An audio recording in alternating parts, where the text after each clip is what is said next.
Hello and welcome everybody out there in YouTube and D&D land. I hope you're all having a fantastic day today.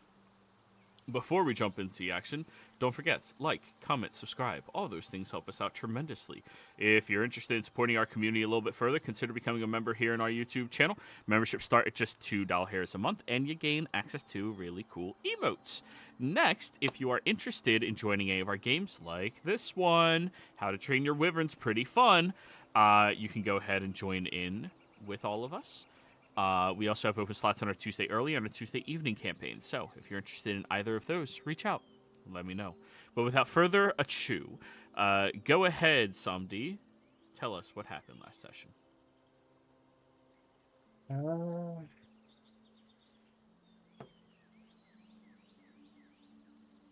Where was the starting point?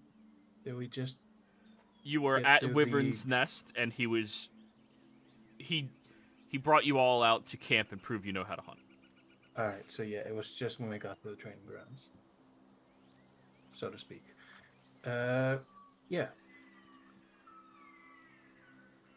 Somewhere along here.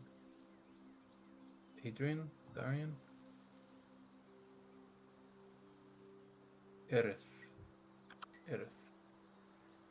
Erith, the druid of Ivan's Rest, got told all of us to go over to a specific patch of the forest where he had usually trains new druids in the different wyverns, specifically there because the wyverns know that that is not a hunting ground for them and we would be safe to camp there. After getting to that, told us to let go of most of our worldly possessions except the clothes on our back and a single dagger, which caused a fair bit of controversy from Reese. No. Yes.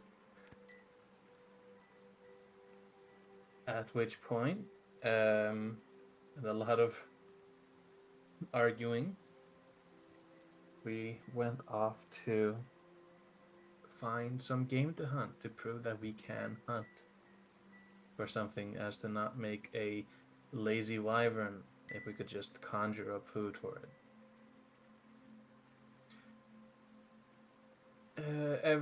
Everyone that was brought along this path was given a direction, or at least given a choice of a direction, and we each have to go into a different direction. Most of which ended fine enough. A few comedy of errors later, Glenn being the only one to successfully just hunt something without something going wrong. Reese being a very close second. Just did it in the funniest way possible.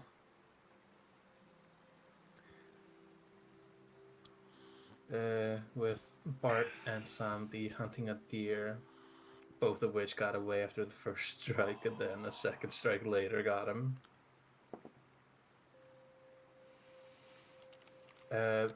With them all returning to camp, starting to skin, got process their catches. We're told to cook it. Doing so with various degrees of success, yet again. And eventually being allowed to sleep off the exhaustion of our first hunt or at least some people's first hunts, and some people's first hunt in a while.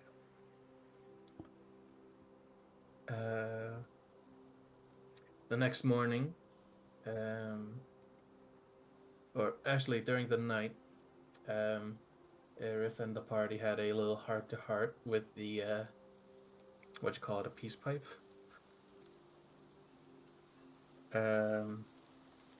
Talking about our greatest weaknesses and our strongest strengths, I think. Or whatever we wanted to, in whatever concept we wanted to embody. Where eventually we managed to persuade Aerith to guide us to our correct wyvern grounds, Glenn having the hardest time.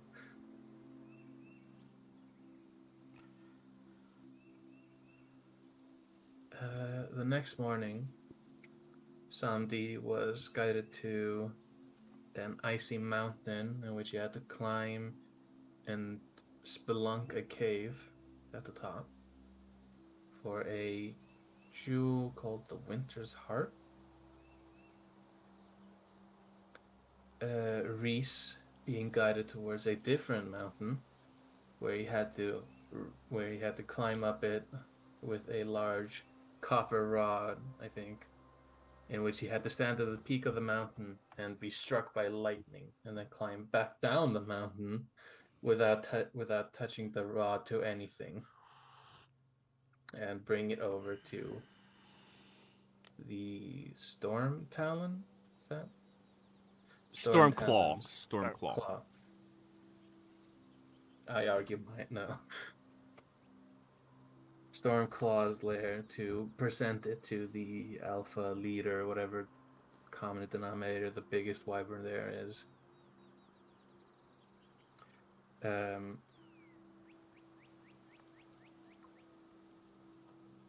Bart being guided towards a different mountain, which happens to be a volcano, inactive in a sense. At least not spewing lava at the top. And is told to get to spelunk that volcano to eventually get to another jewel, whose name I forget, but has to also bring that over to the Inferno Wyverns and present it to them, in which they heat it up and he has to hold on to it the entire time. And then Glenn is dragged off to the center of the forest, finally, not a mountain, and has to light some special lights in 3 parts of the forest. I can't recall what the actual name of them were, to eventually enter a sort of half-dead state where spirit moves to the not Shadowfell, and eventually has to interact with the wyverns. He must not fight back, for they will see him as food if he does. Then he will hunt with them for a while, and eventually he will kidnap a wyvern baby and make his way back to the world of the living. Or rather an egg, but semantics. Is that it? I believe so. Now, 2 of you have already faced the enemy, faced the wyverns. Panning away to them to see what happens after a little bit of time. Which leaves us with Bartikov and Glenn, who we have to discuss their trial. But first, Monkey. Since you weren't here last session, was Monkey actively looking at training a wyvern?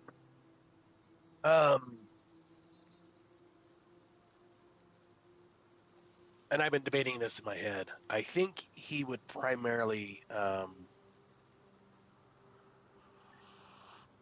he would do things while the others are training, like, you know, helping feed or whatever, but I think he's going to stick with Cloud. So, since you're sticking with Cloud, and you've just let your disciple walk into a very dangerous forest inside of this range, you're set there with Aerith. You sit down on a couple of logs, not creating a fire as it's not necessarily needed in this well-tempered environment. He looks over at you and seems to be eyeing you up and down.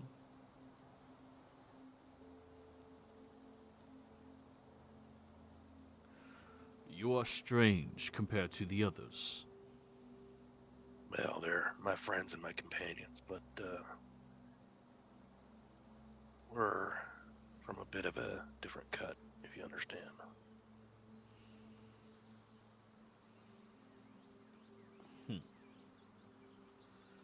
You do not seek to tame a wyvern like the others do? No. No. Now, if one were to choose me and we would just be friends, and that'd be okay, but I don't need to get someone into submission. You seem to have a wider understanding of nature than the others do. Well, they're our friends, and the beasts and animals are very important. They have their own thoughts and words. And now there is the cycle of life, and and all that. But beyond that, you don't really see animals of one kind beating the others into submission. Now they might deal with their own kind. That's predominance. But yeah, freedom feels good. Freedom of choice. You are certainly a unique individual. I appreciate that. That's why my followers love me. I don't beat them into following me. They do it by choice. Well, I suppose I can teach you some of the things that you need to look out for wyverns and raising them, so that you can better guide them. That I'm very interested in. They will develop personalities. It is important to allow these personalities to flourish without getting out of control. They cannot be suppressed. Understood. If you suppress them, they will become weak. And then they will become hostile and devious. I'm mostly concerned about Risan in that regard. I fear one night, maybe in a couple of years, the wyvern will bite his throat off. I was thinking the same.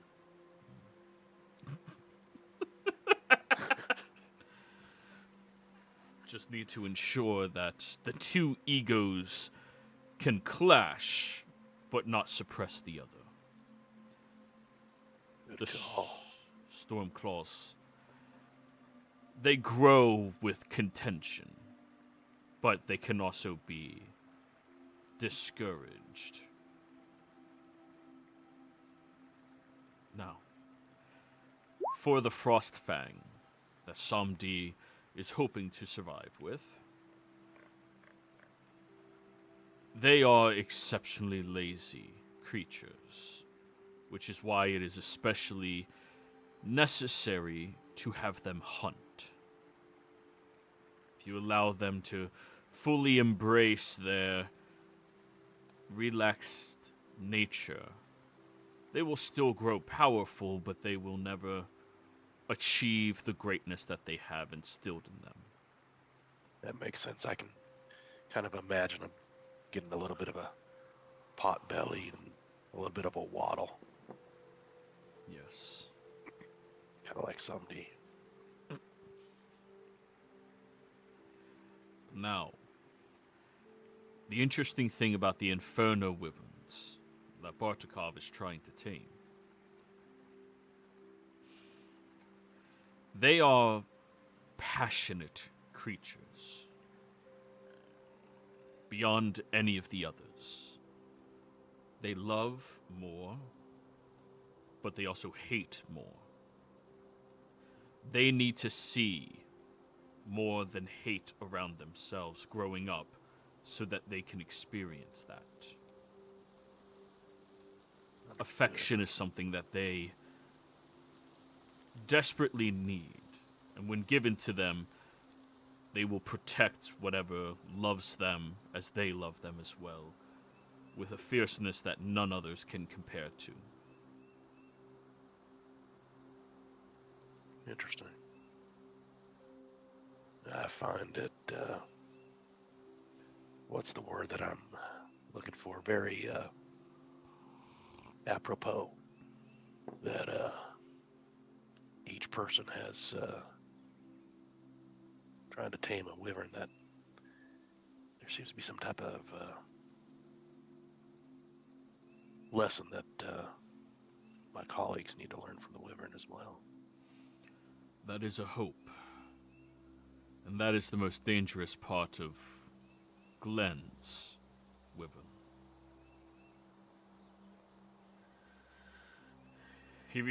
He reveres you as some type of higher being. But the Shamblegeist are corruptive in nature. They adapt to everything that is bad and every darkness there is. There's been very few individuals to have ridden a Shamblegeist without being overtaken by it within a decade. Now, it is very important that if he is corrupted by it, and it seems like it is pushing him down the darker path, one of the two of them has to die.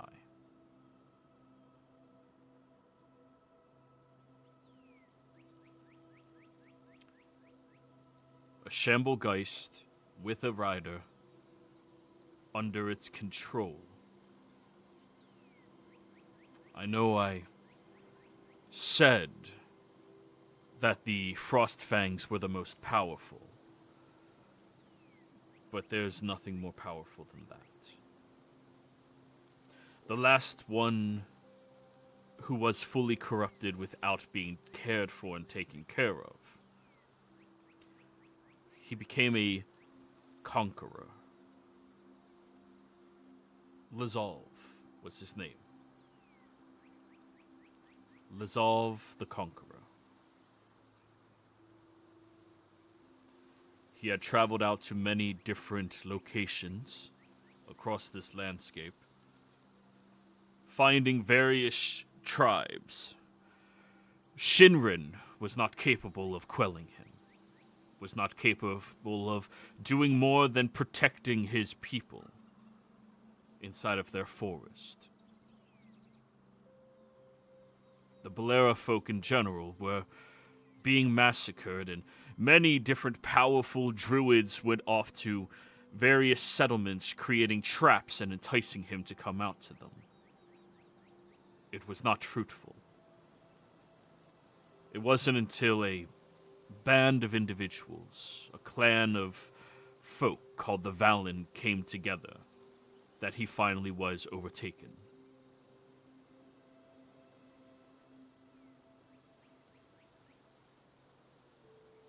Tens of thousands died in his wake, and it could have been stopped if one individual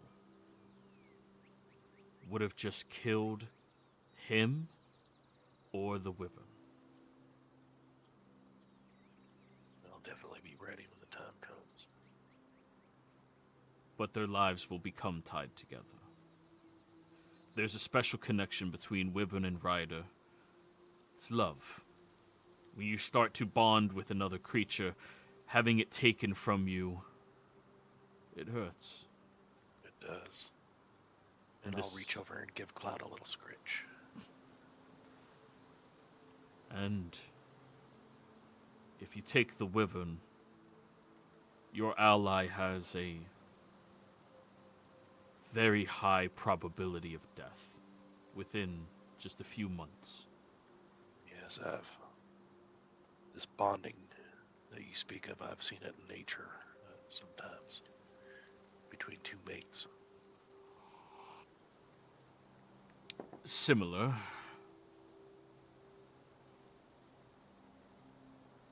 But It's kind of like even in humanoids, you have a couple that live together and bonded and grow into old age, and one passes away, and not long after another will join them. true. That is what it is like. I am surprised by the wisdom in your eyes. Usually people who care so much for beauty products do not have that attribute.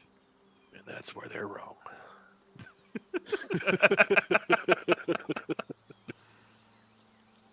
But feeding and training is very important with them as well. They need to learn how to hunt, but in their specific realm, their specific ability. The Stormclaw must hunt things in the sky. It needs to learn that that is its domain, that it dominates, and everything else in there needs to understand that as well.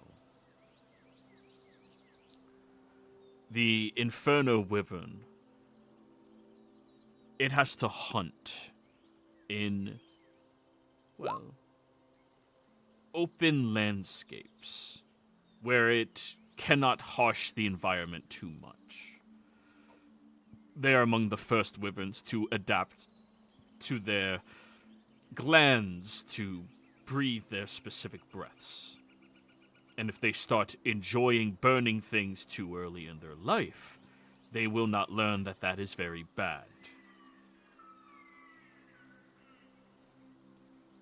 So, cannot hunt in forests, and if it is going to be a grove of some kind, make sure it's not too flammable. The Frostfang should be hunting in the aquatic environments while it is learning. Of course, eventually, you will have to teach it to hunt outside of that, but it must learn to dominate the aquatic lands, rivers, streams, oceans. It can adapt to all of them very easily and well. And then the Shamblegeist. They need to hunt things while being unseen at night. That is their specialty. They need to learn to become one with the shadows themselves to adapt.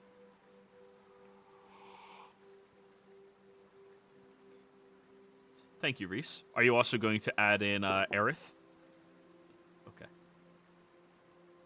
Oh, you're muted still. On Zoom. I have him down as the Crystalline Rider. That's correct. That is I don't have correct. his- I Crystal don't have his- Wing. Crystal Wing. Okay.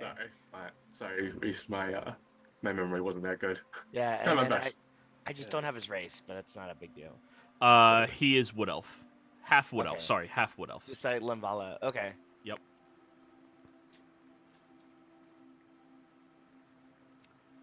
What's the picture in that file? What? Just important, non-important named NPCs. Just the picture attached. Just all. Yeah, it's funny. That was good. But anyways, he will continue going over the various training habits of them. Now, these animals are omnivores, but 90% of their diet has to be meat while they're growing up. They can survive off of other things, but the entire process of learning to hunt is a very important thing to the wyverns to grow into who they are. So, yes, you can feed them things like good berries, but they need to learn to hunt. Yeah. Now, after all that outlining, we pan away to the next of these hopeful riders out here. Bart. Oh, Joey, one more thing. Yeah. Yes. I will reach out with my mind, as my party always does, and so there's probably a connection up, and let each of them know what they need to do. But they can't hear me because I have no mind powers.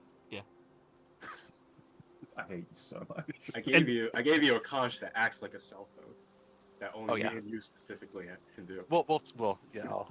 Hey, buddy, this is what you gotta do. Just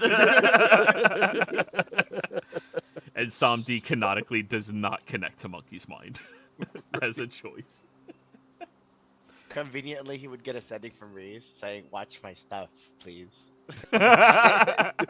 You're with the cart, you're with all that jazz, just hanging Right. out, yeah. Yeah, the man purse, the European man bag. Yeah. So, Bart. I need you to roll me an athletics check to climb to the top of this mountain ridge. Or, sorry, Oh, hell yeah. volcano Look, a volcano is a type of mountain. Yeah, I think. sure. I'm no geologist, but that sounds right. I also failed geometry. Yeah. Yeah, it's a thing. God damn. A 10. 10. You're climbing and scaling and climbing and jeez, this is just not really your strong suit. You get about halfway up and you're winded, man. What are you doing?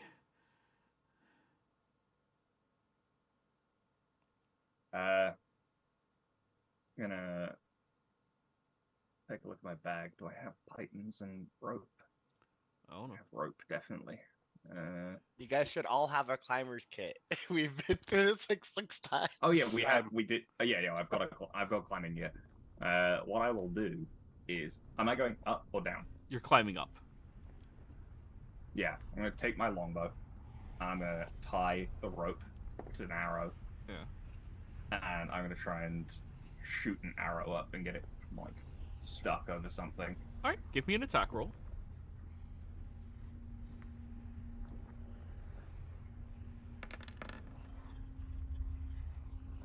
$23. That'll do it. You aim high up, not all the way to the top, obviously, but a nice, good. How much rope do you have? Like 60 feet. Good 50-foot gap. Now you can tug on it a little bit, and it doesn't seem like it's coming out all that easily. And then you start climbing again? Yeah, and for the first like 5 or 10 feet, I'm going to deliberately choose like non-mission critical steps, things that I can use to test my weight on it, make sure it can support me. Okay. Survival check. Oh god.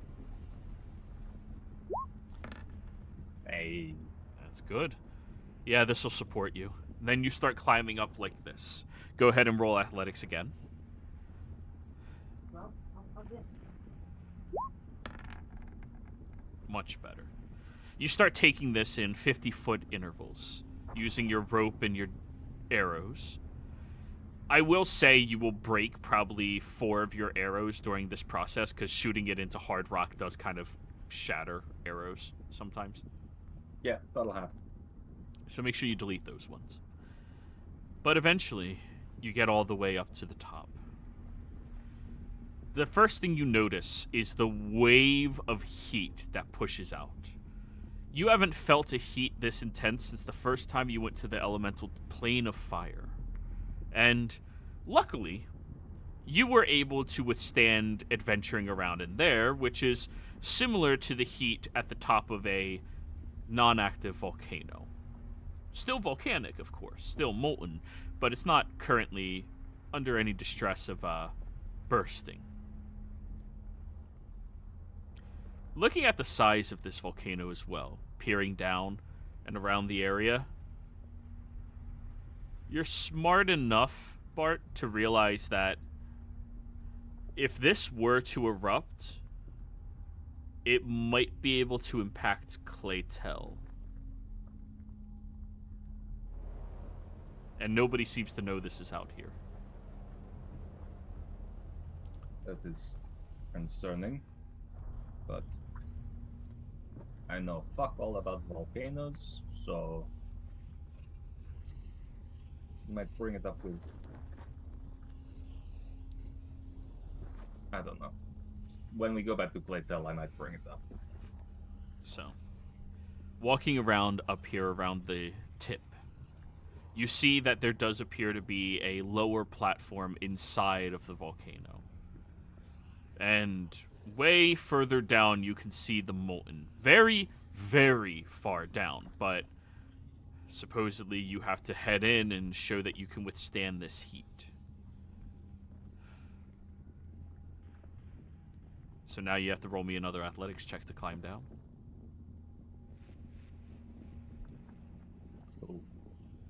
Let's go. 18? 18? Alright. Not bad. You begin descending down off the ledge, and you feel that the rocks are not that sturdy, so you know to take your time. As you are going down, you see one of these inferno wyverns crawling along the walls, and it claws its way closer to you and looks you in the eyes and seems to be judging you. Needs you to roll an animal handling check.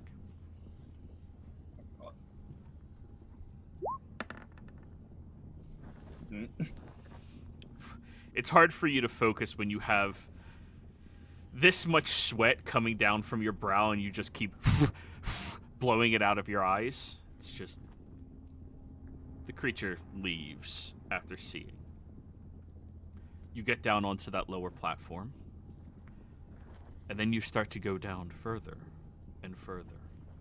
I need you to give me a Constitution saving throw to see how far down you can journey and travel before your body is repulsed by the idea of going any further.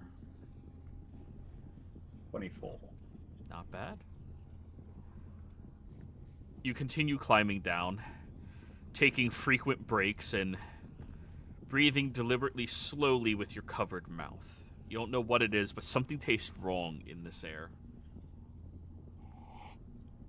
You're not proficient in nature, are you? No. Oh, then something just tastes wrong with the air. You see that there's more of these wyverns inside of here, and a couple of them seem to be splashing inside of the volcano itself, diving into it and crawling their ways out across the walls.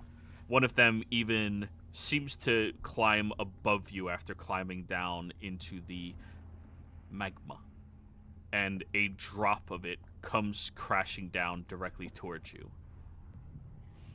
Knowing that this is a part of your trial, your con save is high enough to withstand not dodging out of the way of it and allowing it to strike down into your left bicep and sear into you. The pain is intense and everything goes white temporarily. But luckily, your grip on the rocks that you were dangling off of is strong enough to not, well, fall. You get down to another platform, and you hear some of these inferno wyverns, and it sounds like they're almost chuckling at you, laughing. What do you do?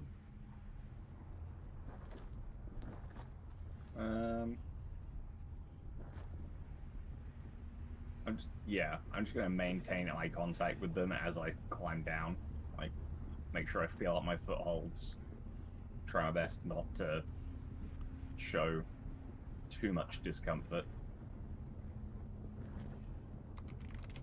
Make my way to the bottom where I need to start looking for this, like, heart of the mountain gem. So, continuing your way down, you get to the last standing platform that you can peer from this side of the opening, above the lava. You feel the heat radiating off of it, and it is as intense as the heat that Tawahaj had when he became infuriated. The heat he had when he had banished that elemental into the plane of fire. Sorry, teleported. Plane shifted, that one. Yeah. Roll me a perception check. Let's see if you can peer for the gem. 17. You're gonna have to scale around the surface of this opening to a different platform, where it looks like the gem is settled on a raised platform just barely outside the magma by about 8 or 10 inches, where the bubbly nature sometimes pops that high. And you're gonna have to find a way to reach and grab it when it's 10 feet away.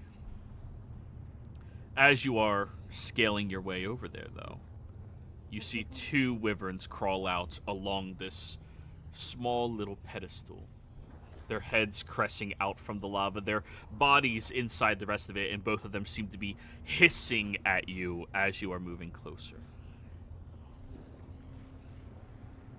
You can see the object. It's nearly 10 feet away. What do you want to do?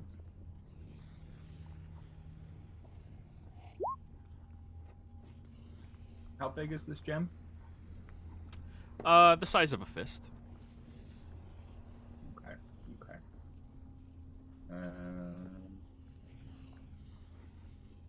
And it's blue. Most beautiful azure color that you've ever seen, and the inside of it has the red glowing intensity of a ruby.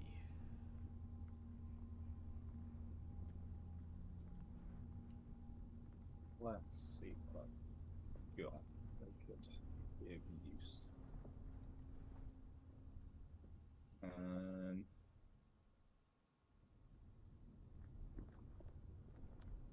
gonna take like a pouch off of my traveling gear, like just like the kind of pouch you put rations in or something like that. Sure. Something that looks like I could use it to scoop the gem into. I'm gonna tie it to the end of my spear with, just basically creating, for one, a lacrosse stick. Oh no, you're a lax, bro. Yeah. And I'm gonna use the spear to like scoop the gem into it. Okay. Give me a sleight of hand check as you're reaching out for it. 1, 6. As you begin reaching out with this makeshift object, you're scooping it to the side, trying to, get good leverage, and you see one boiling of magma shoots out, and from underneath it you can see the tail of one of these wyverns that slaps it upwards as it melts the stick, and your pouch falls with it into the volcano. They begin chuckling.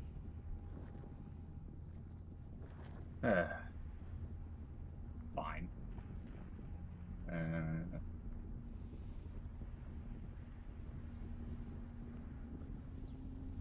I guess I'm just gonna have to wade in. That feels like a terrible decision.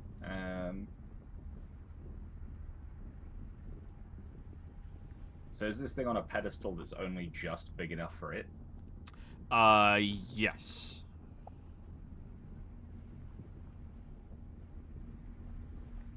Oh, actually, I know what I can do. If Reese was here, it'd just be a mage hand. Yeah, I know, I don't have that.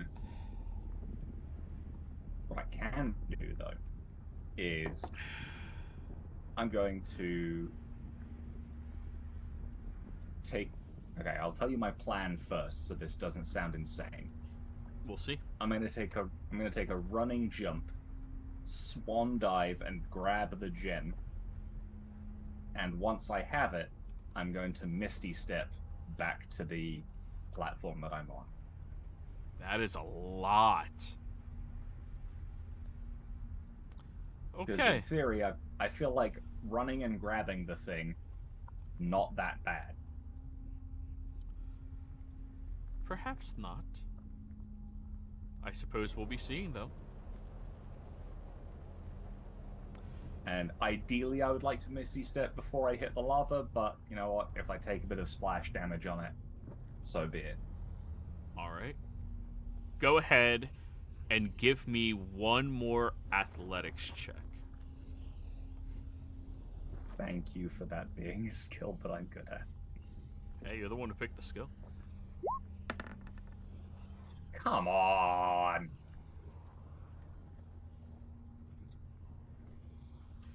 You leap across, and your hand snags the object.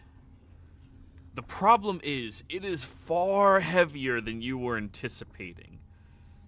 As you scrape it off the pedestal with you, sliding down, I now need you to give me a dex save as you're about to plummet into the lava. Perfect. Absolutely perfect. Fuck. Don't you have your game inspiration? Don't worry, Bart. Lava in Joey's game is only like 60 damage per second.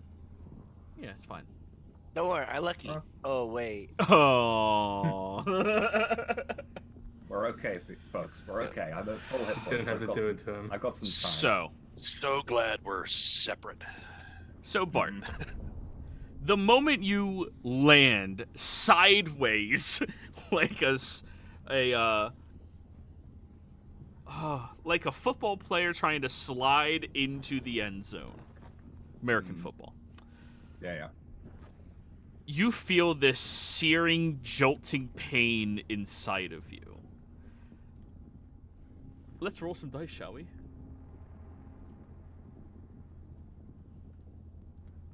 Here it comes.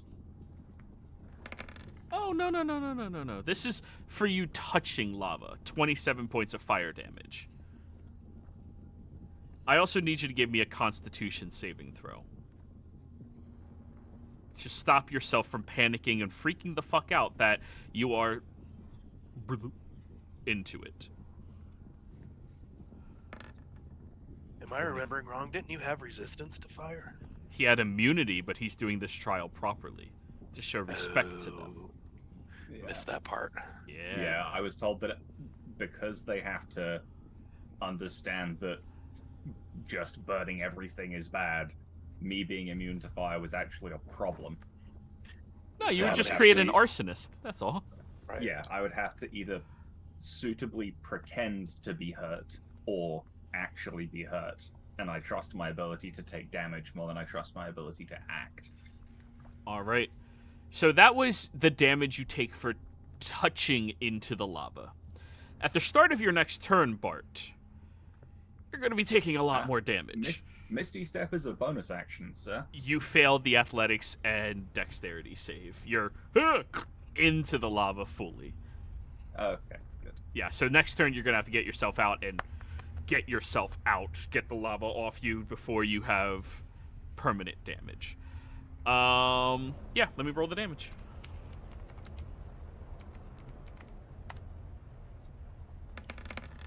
Well, that's too many dice. Another Ah. 47 points of fire damage. My prediction, sir. Monkey, Ah. Yeah. Glenn, the two of you from your positions hear the sky-cutting, very loud, painful yell of Bart off in the distance. Bart, you misty step over to another platform, but you still have lava slick to your skin and your armor. You have to roll a survival check to get that shit off of you, unless you have control fire. No. I have gaseous form. That takes a whole ass minute. You'll be dead before that. No, custom term is one action. Gaseous form is one action. Yeah. Roll it in chat for me. Yeah. I thought it was a minute to go into the form and then out. It's a minute to transform out of it. Oh. Do you Why did it gaseous say that? form yourself?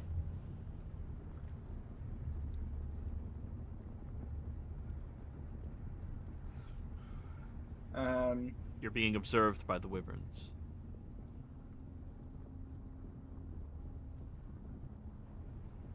You say it's survival to get me out. It's survival check to get it off of you and get as much of it away from you as possible. I would have liked to think that I was able to control how much of the lava was stuck to me when I Misty Step, but I'll take the survival roll and see what happens. Go for it. 11. 11. You're going to have one more round of damage before you have to put it out again. Oh, I may die. No. When you're fully submerged, that's when it's the 10d10. Another 29. Are you... Bart? Did you remember you had 11 temporary HP? I don't know, you got a point. I was already down, so I only had 3. But no, that leaves Okay. me on 12. I'm Okay. on 12 hit points, people. I'm at 10% of my maximum. All right, Bart. It's a very important survival check. Oh, I rolled. Yeah, another survival check? this is the next round. It's cooling, but it's on you. It's not going away. The 11 was a Isn't that- failure. Can he use an action to just fucking pump every point of lay on hands into himself? Oh, of course.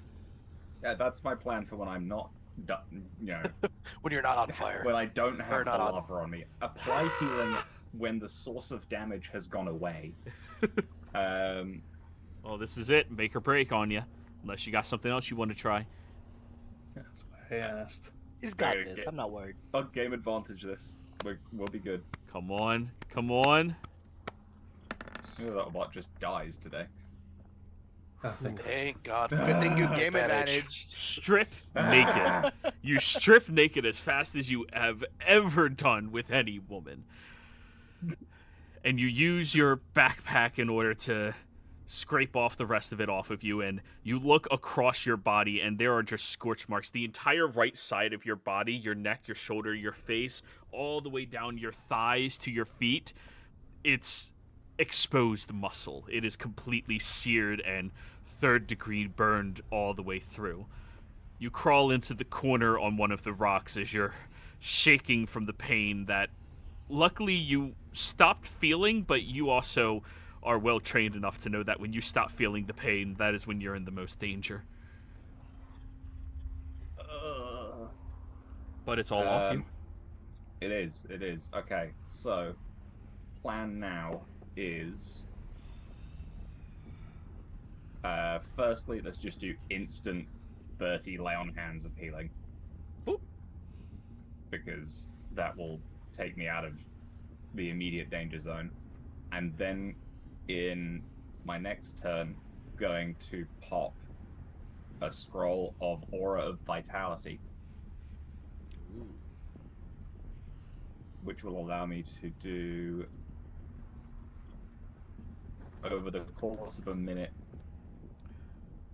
20 d6 of healing. All right. So yeah, I just take a minute to take a breather. Go ahead and roll it. 53. Nice. Yeah, that makes up for a A large lot. portion of all this. You didn't get a single 6 in any of those. That's amazing. Hey, it's still good. Wow. You got a lot of love it. 5s, though. Well, actually, no, you I didn't. got a lot. A lot of I 4s. got got one 2 5. 5s. No, 2 5s. I got 1, 2. Got a lot of 4s. You got 4 20 4s. 3.5 You times got a lot of 20. 3s and 2s. That Yeah. was a very poor set of rolls. But anyways, It does take me up to 95 hit points. one And of cost me the a 3rd level scroll. wyverns crawls their way over towards you. Bart, your clothes are completely destroyed. All of the mundane, non-magical clothing you have, it's destroyed. Yeah, fair. Uh, I'm comfortable being naked. It's fine. Yeah, we know. Thanks for the commentary. We appreciate I that. mean, I don't think wyverns judge. One of them crawls out from the lava onto the platform with just its 2 claws and its head looking at you. Observing you. Need you to roll another animal handling check. Well, then we, you know.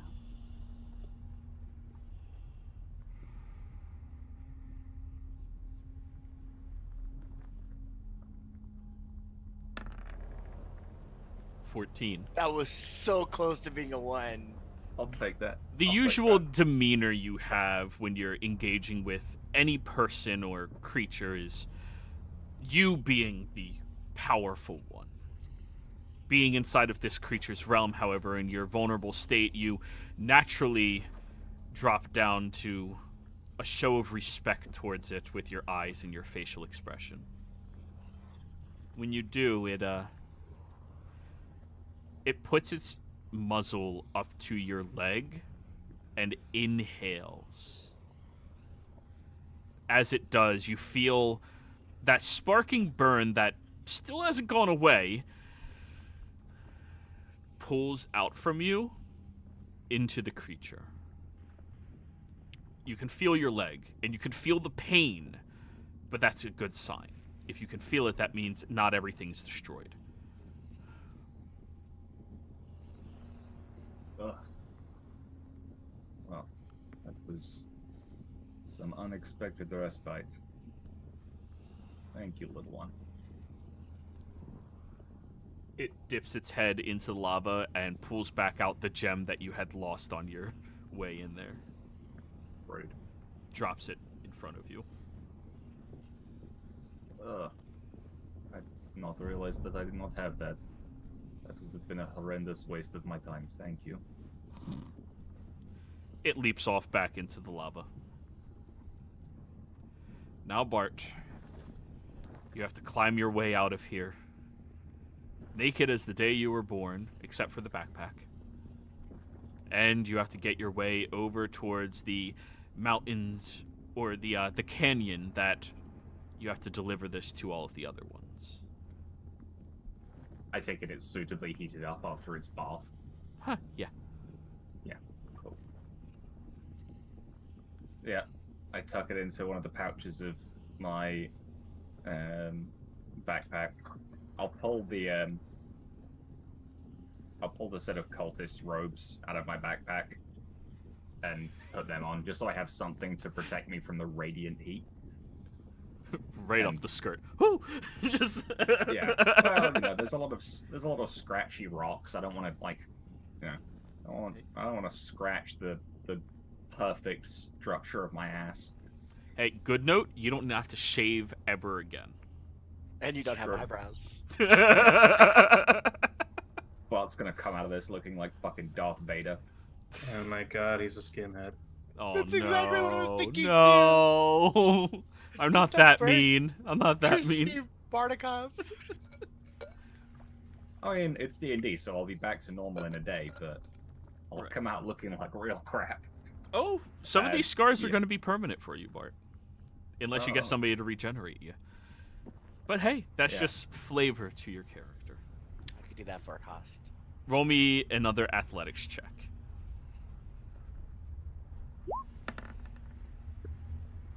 God. fucking Dear damn it. Lord. Whom did you Guys. offend, Christian? I don't know. See, you're so used to having your legs fully free and available that robes are really restricting in your movement. Yeah, and having some muscle burnt away definitely doesn't help. You climb up about 10 feet and then slide back down from the pain and the inability to really flex as much as you need with these robes. You have to tie it off a little bit around your waist. You can try again.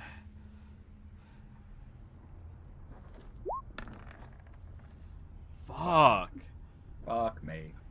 As soon as you get about another 10 feet up, the pain in your arm just causes you to buckle and drop down. As now you see there's about 10 of these wyverns observing you, watching you. What do I have in my repertoire?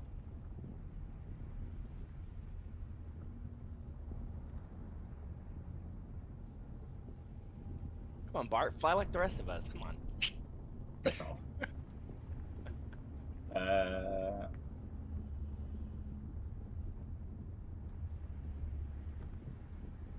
I shall create a display of my ability to bond with another animal.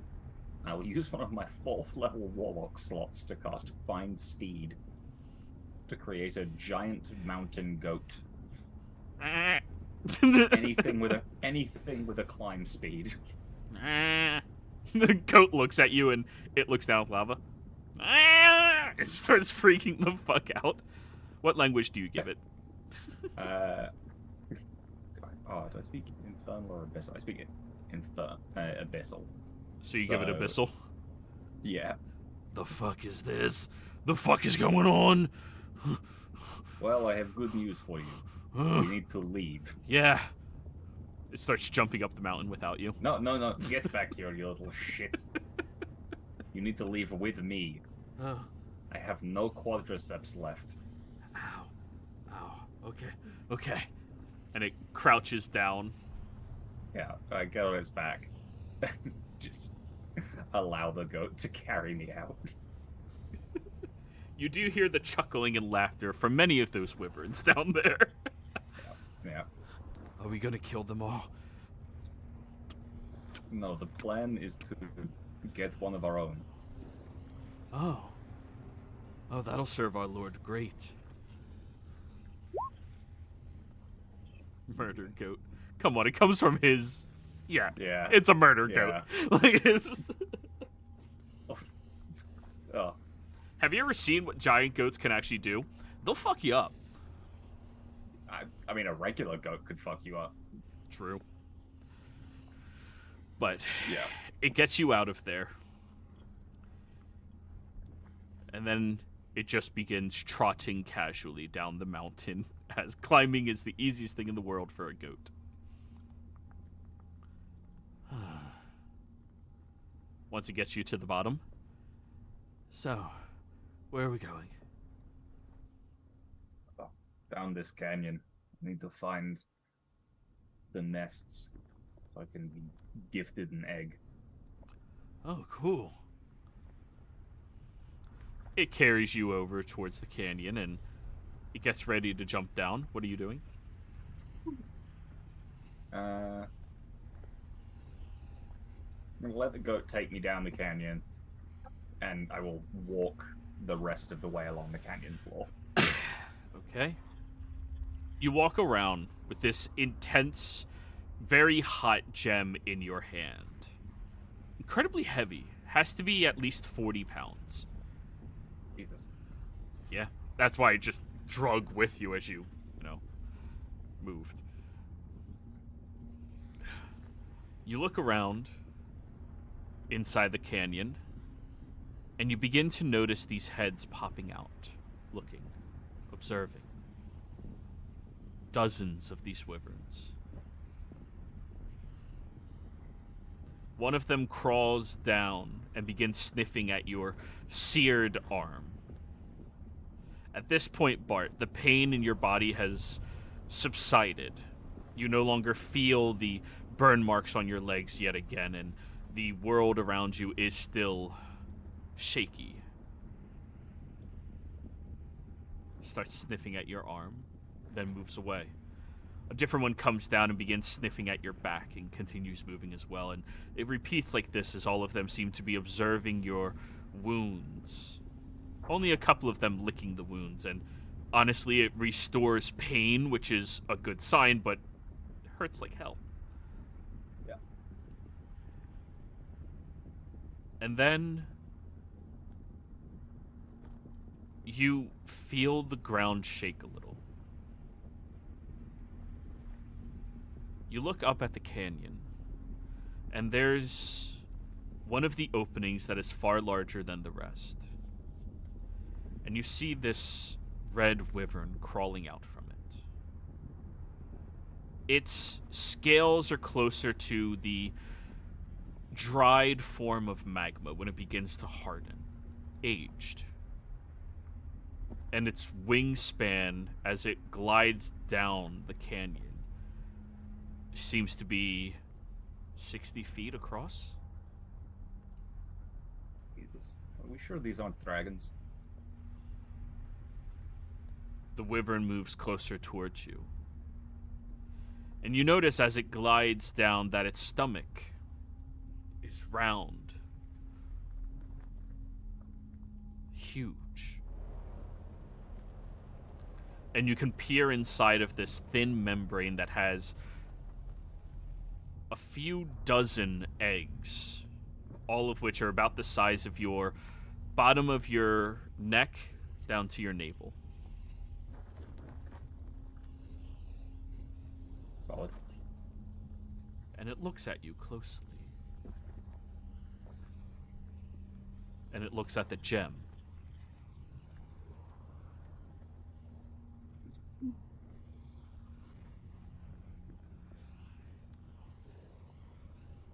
You look up at the ridge where your murder goat looks like it's getting ready to jump off and drop kick the dragon if you need.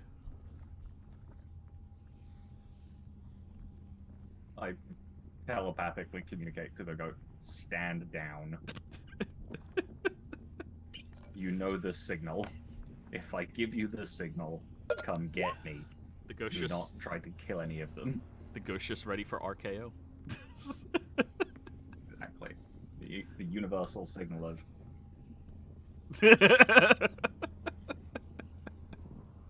So what are you doing, Bart? Yeah, Bart will just assume a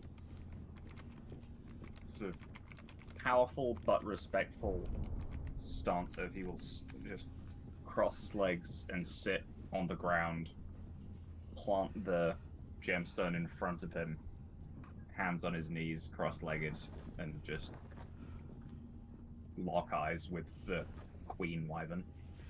It sees you struggle through the pain in dropping down. And it observes, and you said you placed down the gem? Yeah. It'll lean closer and open its mouth, and the tongue curls around the gem and slides it in. When that happens, you see its stomach begins to glow with that faint bluish hue. And it expands out and exhales into the air this incredibly intense flame.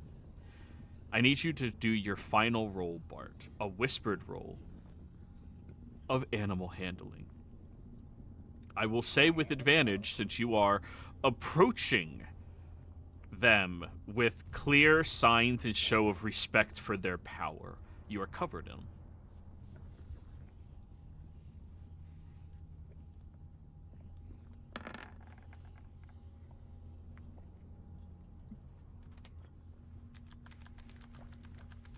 Well then.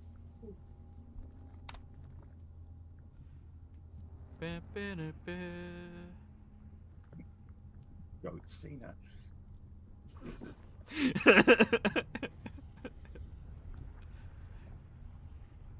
Anyways.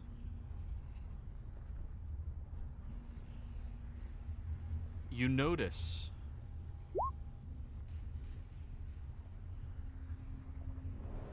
that the creature moves closer towards you, and its monstrous maw opens wide. This is by far the largest predator you have come across in your life, Bart. And then we pan away. And actually, like this. This is a good place for us to go on break, everybody. When we come back, we get to do Glenn's. Be right back. Aight.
We're back. So, we are done with Bart's escapades. For how long? Could just be until everybody gets back together, or perhaps ever. Nobody knows. Except me, of course. Next, we move on to you, Glenn. Right.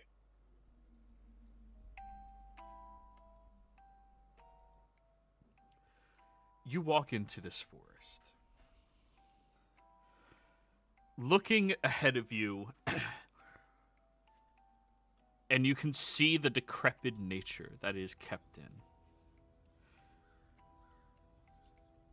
You swear from the corners of your eyes. You begin to see creatures moving. But every time you look, there's nothing there. Not movement like it ran away or like a shadow that's displaced, but nothing. As you are walking through here, you get a familiar sense. A predatory sense. Like you're being actively hunted. I need you to roll me a perception check to keep watch. The only warning that you were granted about these Shamblegeist is, well, they always look for a way to sneak up behind you to attack you. So you have to leave no vulnerabilities. Right. Who's the prey and who's the predator, huh? The 28.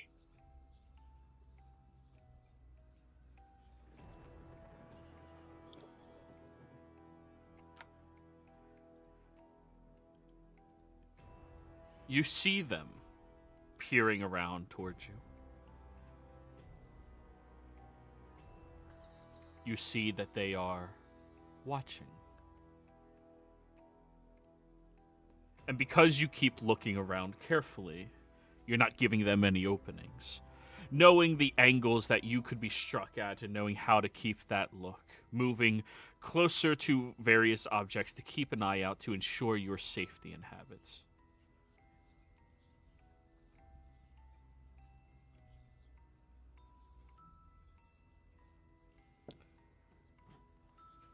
It's interesting to you. The way they skulk and move. These animals are... Sorry, these beasts are very restless in their nature. Now, I need you to give me a survival check.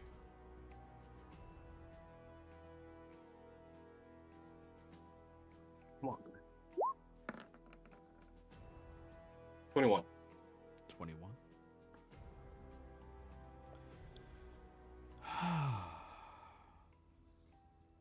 You venture through the forest of restless spirits.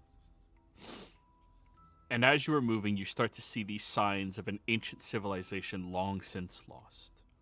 Grown over and readapted into the environment of this forest, creating the sense of nature yet again. You see a ruined podium that as you approach closer towards it, you can feel energy coming off of. You're not particularly attuned to the outer planes, but thanks to your other warning about this location, you know that this is something not just of this realm, but another. You have to roll me an investigation roll. Okay.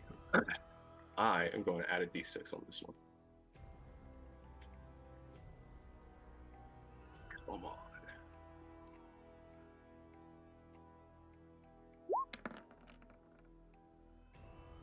Whew, okay.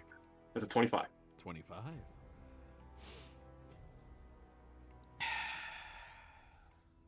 Well,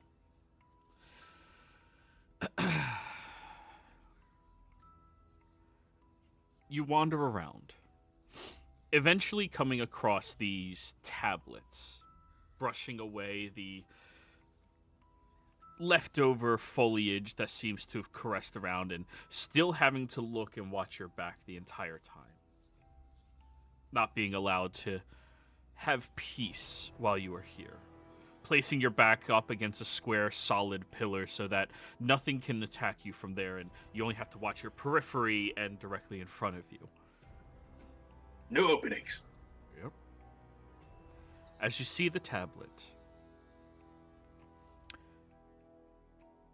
it outlines a ritual that you can read thanks to your ability to read Hungrel.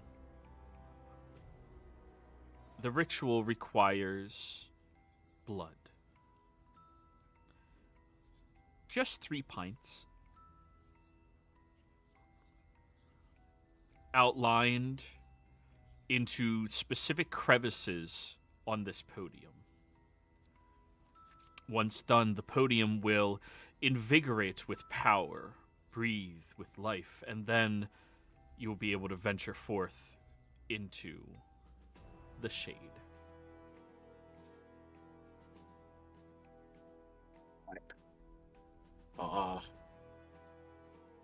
Getting rid of 3 pints of blood on me, what's that going to do? Leave you exhausted, depending on your con save. Very exhausted. I'm being watched.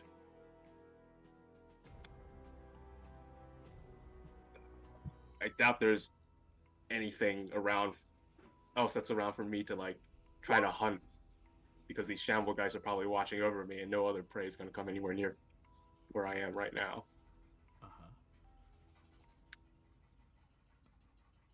So what are you trying to do? I will take a dagger and draw my own blood into to start this ritual. Very good.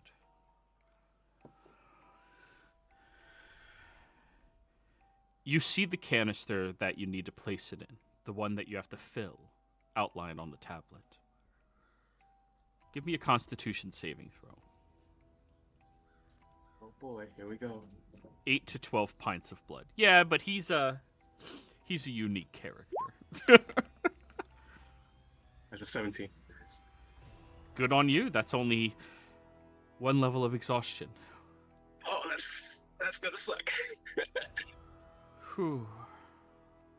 But you filled the canister, and now with shaky hands and a little bit of a blurry vision, you start to fill the outlines of the grooves. Are you proficient in medicine by any chance? I am not. That's unfortunate for you. This entire process, finding the tablet, filling the canister, patching your wound, and then filling the markers, takes probably an hour or so. You feel lightheaded. And as your blood touches that last drop, Glenn, your body becomes still and you collapse on top of it. Before all that happened during that hour, could I have done 2 things? Because I have to make a prayer to the god of death, right? Yup, supposedly. Okay, so 2 things. First, I am going to make a prayer, but it's not to the god of death. It's to my god. But Sir. Yes. as I am about to make the prayer, instead I realize I pick up my phone, my conch phone, I make a call instead. Yep, there we go. Monkey! Bueno. No. Hello. For English, please press 1. Monkey, my Lord and Savior, I'm about to go through something, and I can really use your guidance through these troubling adventure. You got my guidance, my brother. And remember, while you're out there, the shamble guys like to hunt unseen and like to use the shadows to adapt. And I know you got this. Thank I'll you. give him one of Reese's inspirations. Thank you. As I walk through this valley, through the shadow of death, I shall fear no evil. And that is my prayer to Monkey. Okay. And then my second prayer. Okay. I guess get on my knees, make this prayer. Well, this is awkward. Are you there, Death? It's me, Glenn. We've been playing this ongoing game of cat and mouse for a while now. And I know we have our differences, but if you really take a step back and think about it, I bet out of all those that try to get closer and closer to your embrace, there's probably very few that has come as close to it as I have. I guess in a sort of way that makes me like a big practitioner of yours, huh? Let's see if we can get a little closer. Come and get me. And finishing pouring your blood, everything becomes still. You collapse to the ground, Glenn. And you can see from your peripheral vision, unable to move, the look of these Shamblegeist moving in. Glenn. The air fills with a haze around you. Purplish hues and glows all about. You look down and you can see your body. And you can see the Shamblegeists about 30 feet away or so, starting to move closer. But it's moving far slower for your physical body than what you are dealing with right now. You look around at this forest and it is vastly different. Incredibly so. The trees are twisted with hollow-looking faces imbued into them. Where there are sometimes bumps on them, it's agape mouths with pained eyes. You see, there appears to be these creatures flying above. Not unlike those wyverns you are seeing in your world. Notably, only about 5 or so. But they're a lot bigger. And you know that they've matured into the creatures that they innately are.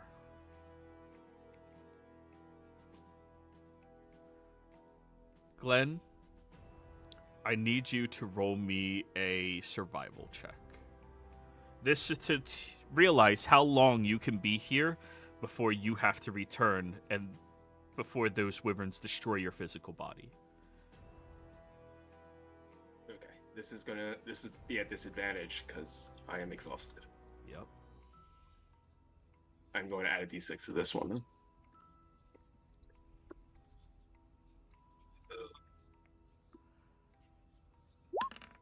Help me. Okay. 17. Disadvantage. Yeah. 17.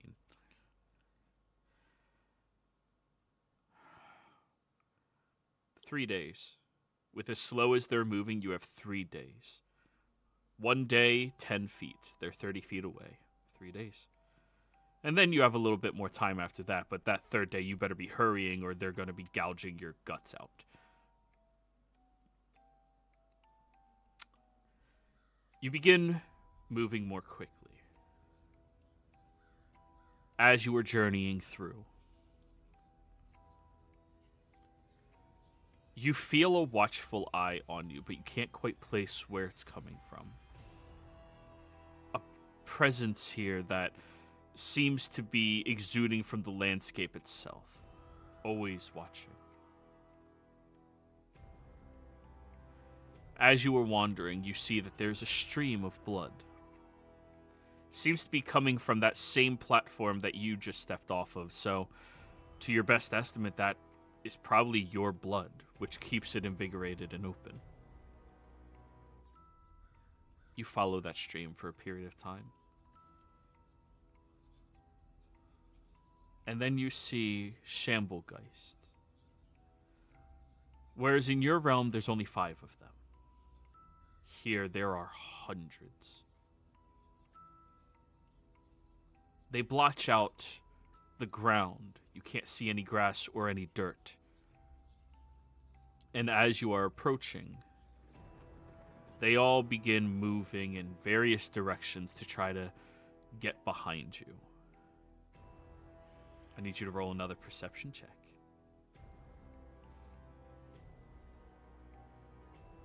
Okay. I'll use another one on this. Another D6.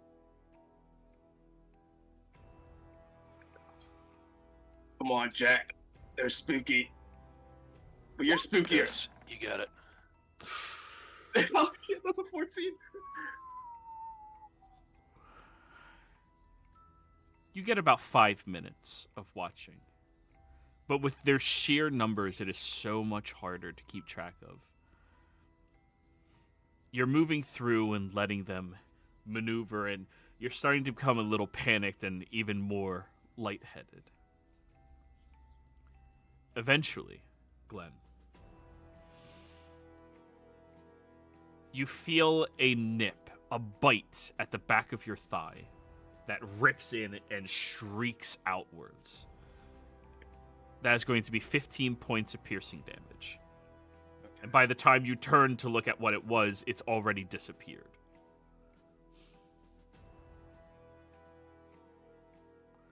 Noticeably, despite the fact that there's hundreds of these wyverns, they're not making a single sound. No noise whatsoever.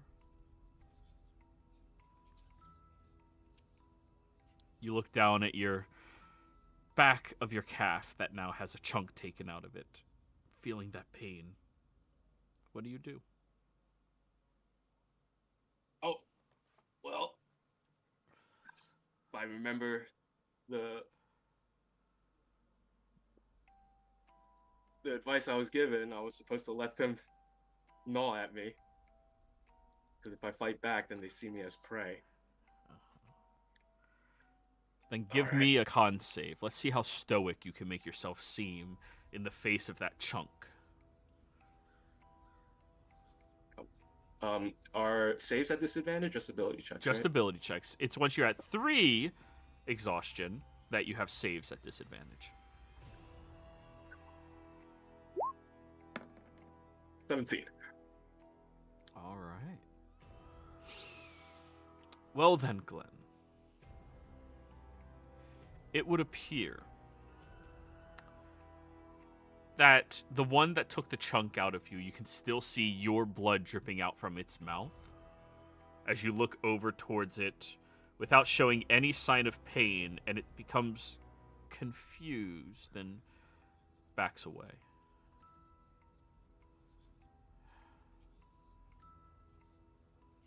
Another one seems to sneak up behind you without noticing, and it bites again for another 15. Again, you do not show pain. Can I try something in this moment? You're more than welcome to. It's not really like trying to fight back, but I feel like it's fitting for this. As he's getting bitten, 2 bites, like he's just gonna think in his head, it's like, come on, tap into that Ripper part of you. Let's go, Jack. You got this. And Hour of Reaping. I don't know if it does anything. It's just I feel like it thematically fits with what's going on. When you start cackling in that nature, you're no longer watching your back. You're just laughing.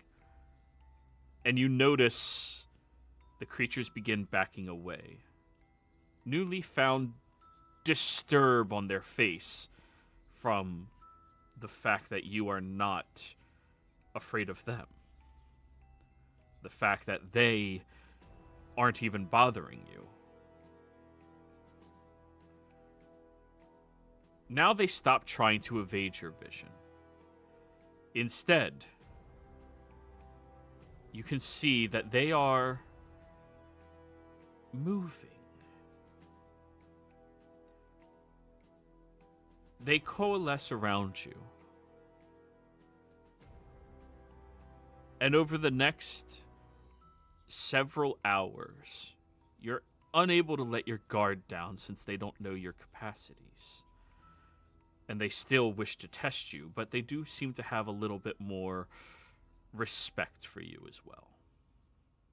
Now, you move out. And you begin maneuvering with them, hunting with them. They take flight into the sky, which you are incapable of doing for long periods of time.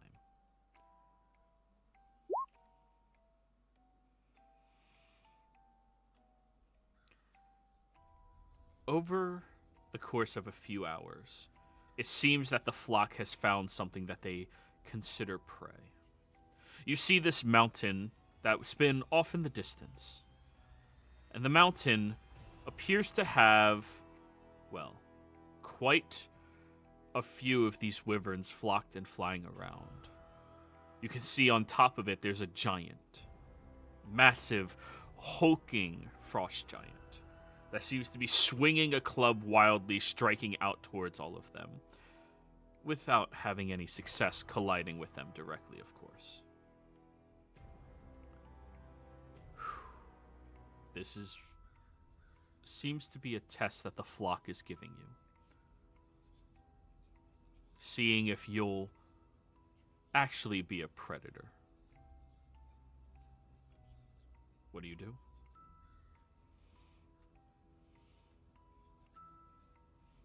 All right.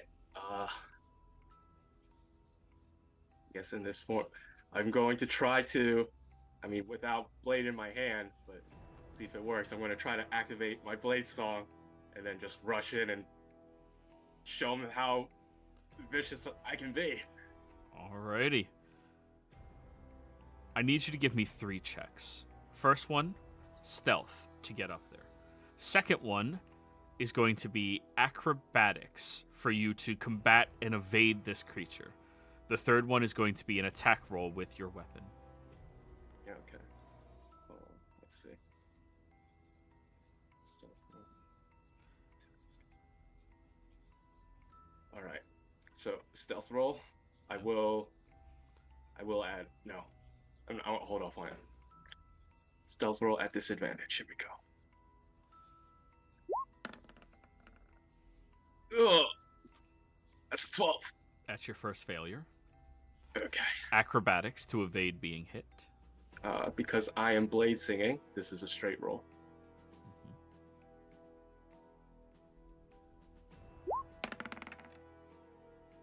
Oh god, that's another 12. And now the important one, your attack roll. Unarmed strike, let's go.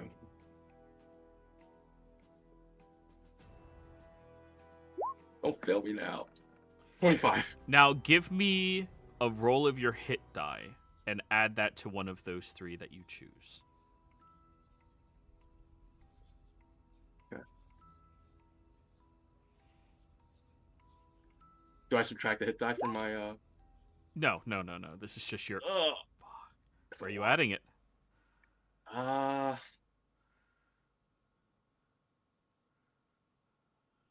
It's more important. I think to show the Shamblegeist their hunting style, I have to put into stealth. Okay. Stealth is a 16. Perception for the giant. This has a +3. That's one failure. Gosh. Athletics from the giant. This has a +8. Attack roll from the giant. This has a +9.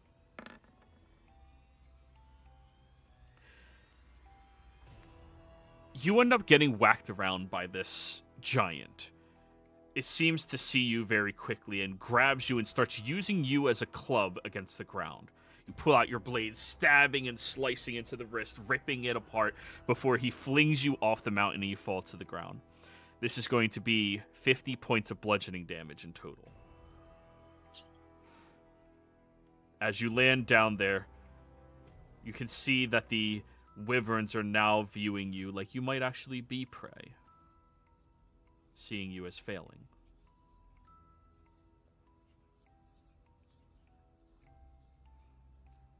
What do you do?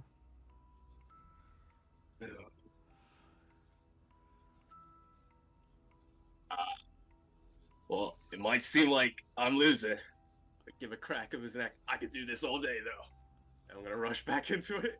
All right. And keep fighting the giant. Another stealth check. Another acrobatics. And another attack.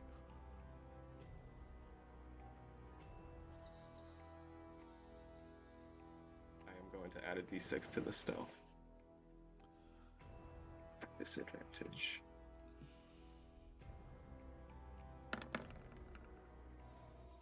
Okay, 18. Good chance at success. Acrobatics. No d6 on this. This is a straight roll.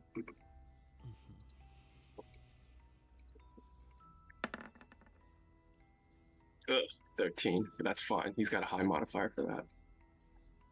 And then the attack roll. Come on. Yes! He can't possibly beat that one. Now roll a hit die.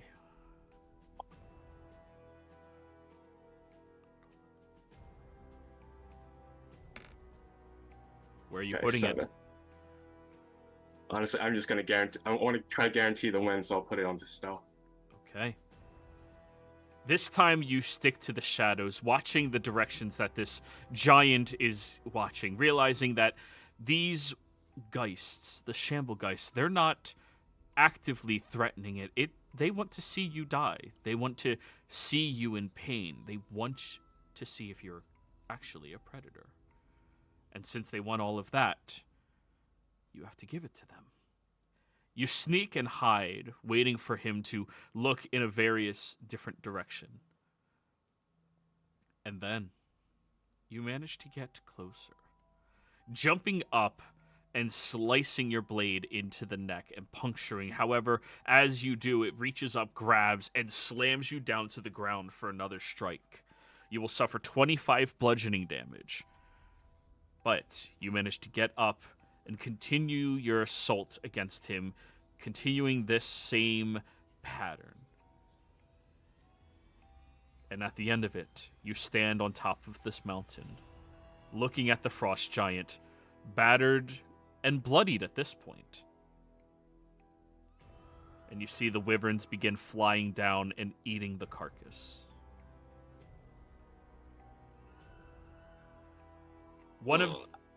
Yeah?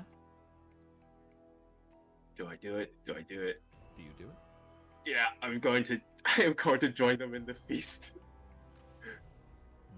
Yummy. Tapping into this inner feralness. Yummy, yummy, yummy, yummy, yummy, yummy, yummy. So, nom nom nom, nom nom, nom nom.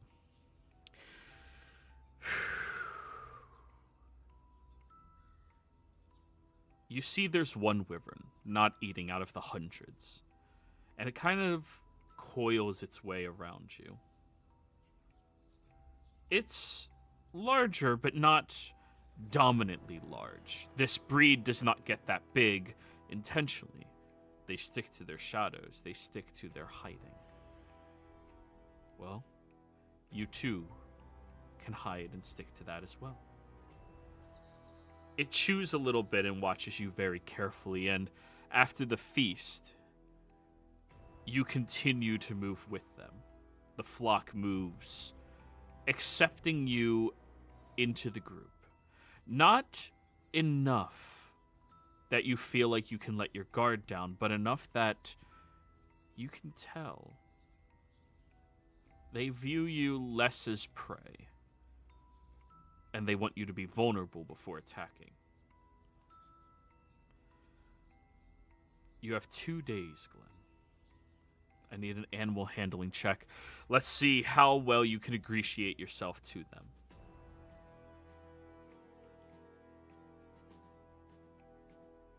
Yum yum fun and tum tum. That is correct. And this is at disadvantage still, right? Correct. Come on, go ahead. 9. 9. Not the best. Well, the first day, you managed to get them to accept your presence without accepting you as one of their own. Would you like to long rest?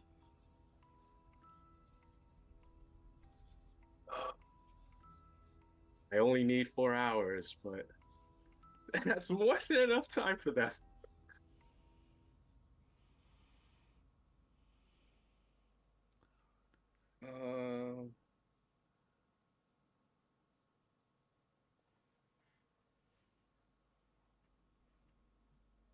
Yeah, I'm gonna long rest. Okay. What's your passive perception? Right now it's a 20.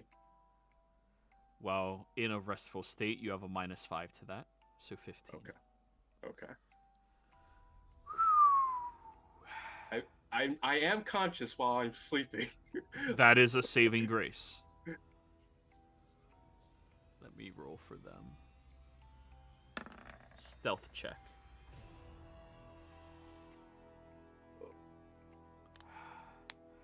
You attempt to get that rest in. But you have one of them bite you on your shoulder during the night. Slipping away quickly, and that's another 15 points. I need a con save out of you again. Boy.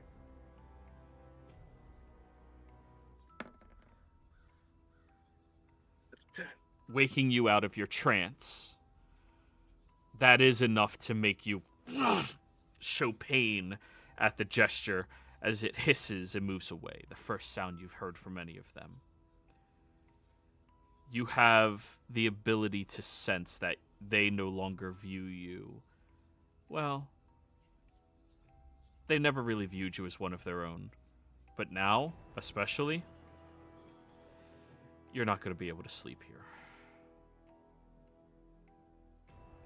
The second day, you go through the same hunting process with them. Hunting something different, though. This time it appears to be this large, fleshy golem. It's far easier for you to go to, but now you have 2 points of exhaustion. One from the lack of blood and one from not sleeping. Yeah. Glenn?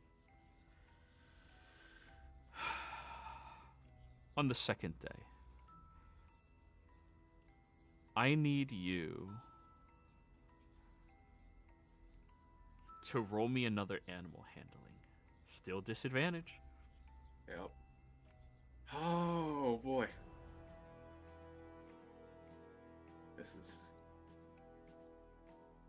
Do I use my last D6 and then hope to try to get a rest in between? I'll hold off on it for now. This is a disadvantage. Let's go. Come on, Glenn. No, that's a 9. The second day, you don't get any closer to them. However, roll me a perception check.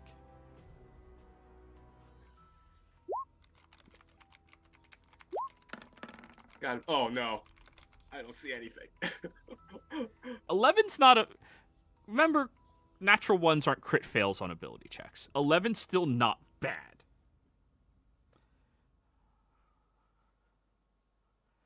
However, you do take note that you are steering around the same general area a few times even. However, you don't go towards this little crater in the ground. It's the only area you don't actively move into. You go everywhere else, of course. But that's it. During the evening, would you like to attempt to rest again?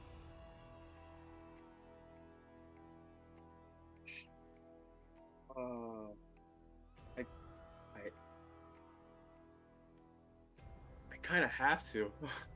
Like, if I don't, I mean, I don't know if I can go any further because resting only gives rid of 1 level of exhaustion, right? Correct. Yeah. So. And not resting, you'd be at 3, which means your saves suffer. I believe I need. 3 exhaustion is saves. It's not movement speed cut. I think movement speed cut is at 2. I'm not 100%. Ooh.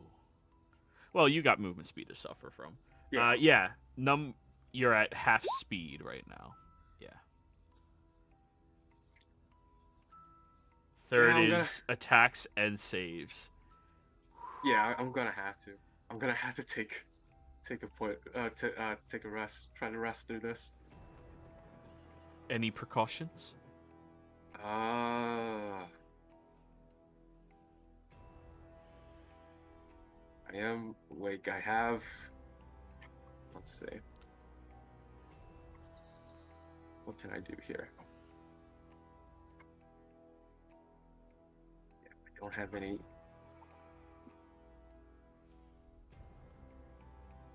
I don't have any components to use. I don't have a material component on me, so I can't use that spell. I got nothing. Okay. I just gotta hope for the best that I see it through. You're still suffering your -5 penalty. Yeah. God dang. Another chunk of 15. Another con save. I do have to use. I do actually. That actually would have taken me out, but I will spend a key point to stay up from that bite. And then a con save.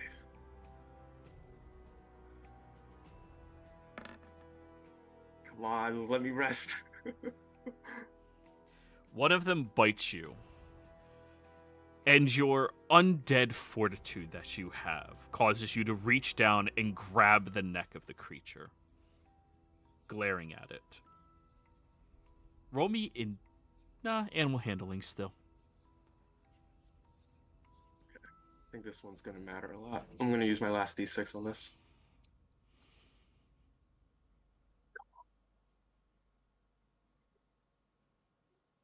Yo, Glenn, you're stressing me out. Okay.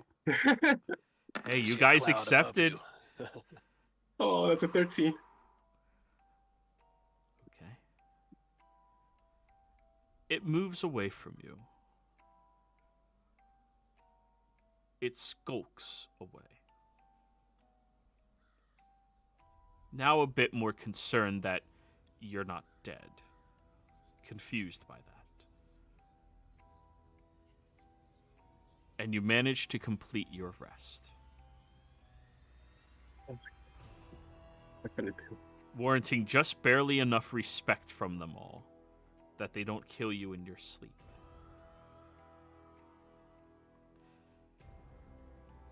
This is the 3rd day, Glenn.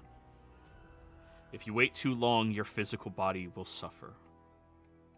And you can feel how strong these creatures are. Their teeth are razor sharp. Their attacking points deliberate, debilitating here, but if they wanted to kill you, you have the sense that they could target those weak spots, those vulnerabilities.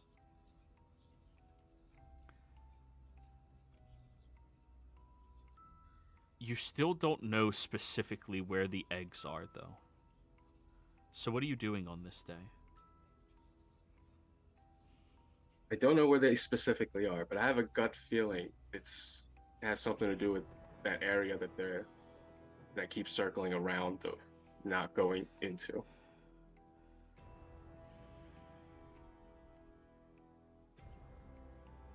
I am going to try to spend this day to blend in and out with them, like be stealthy with them, so that sometimes they might actually lose sight of where I might be. And when I find the opportunity, try to investigate further into that location, because I have a feeling that's where the nest is. Please toggle on your GM whisper roll. And roll me your stealth check. You still have disadvantage, but you're no longer half movement.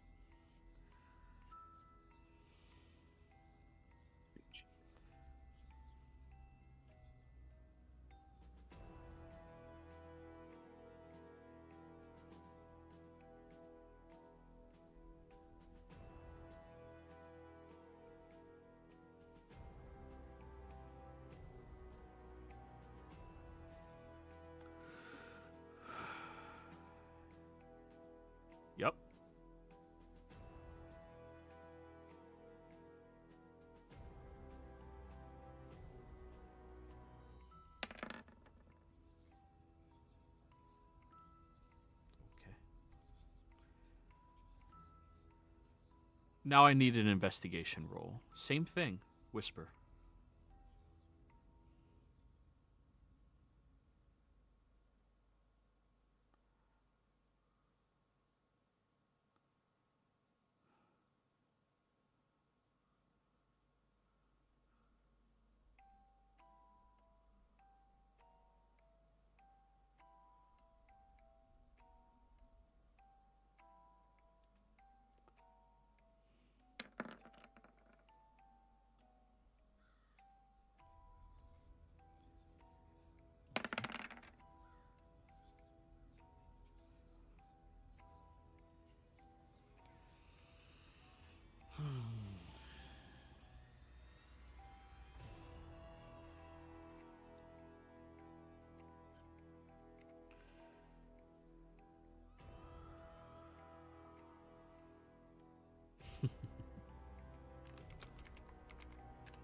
Come on, Glad, you got this. Easy, you know.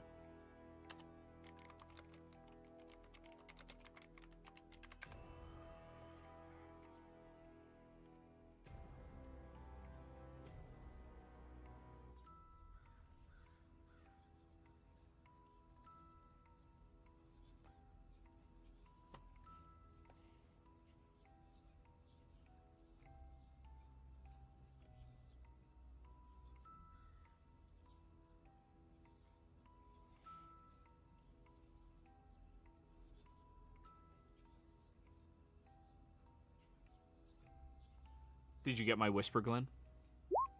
Okay.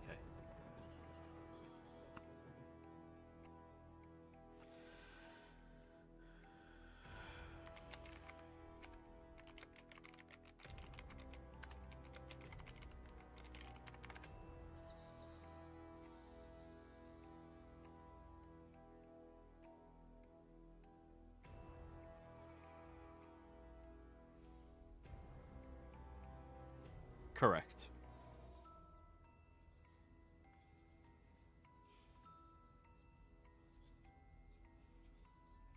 The silence, yo.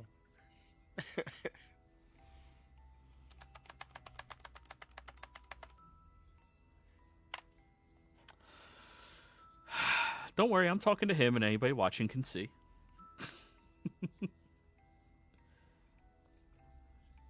All right.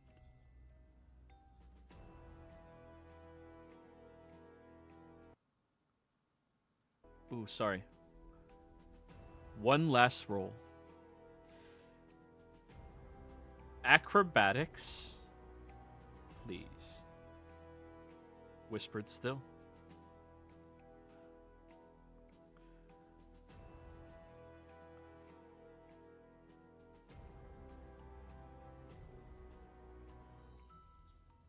Yeah, sure.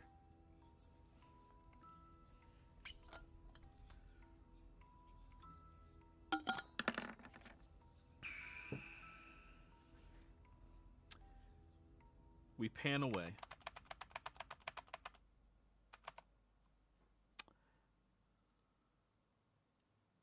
Monkey, you there? I'm here.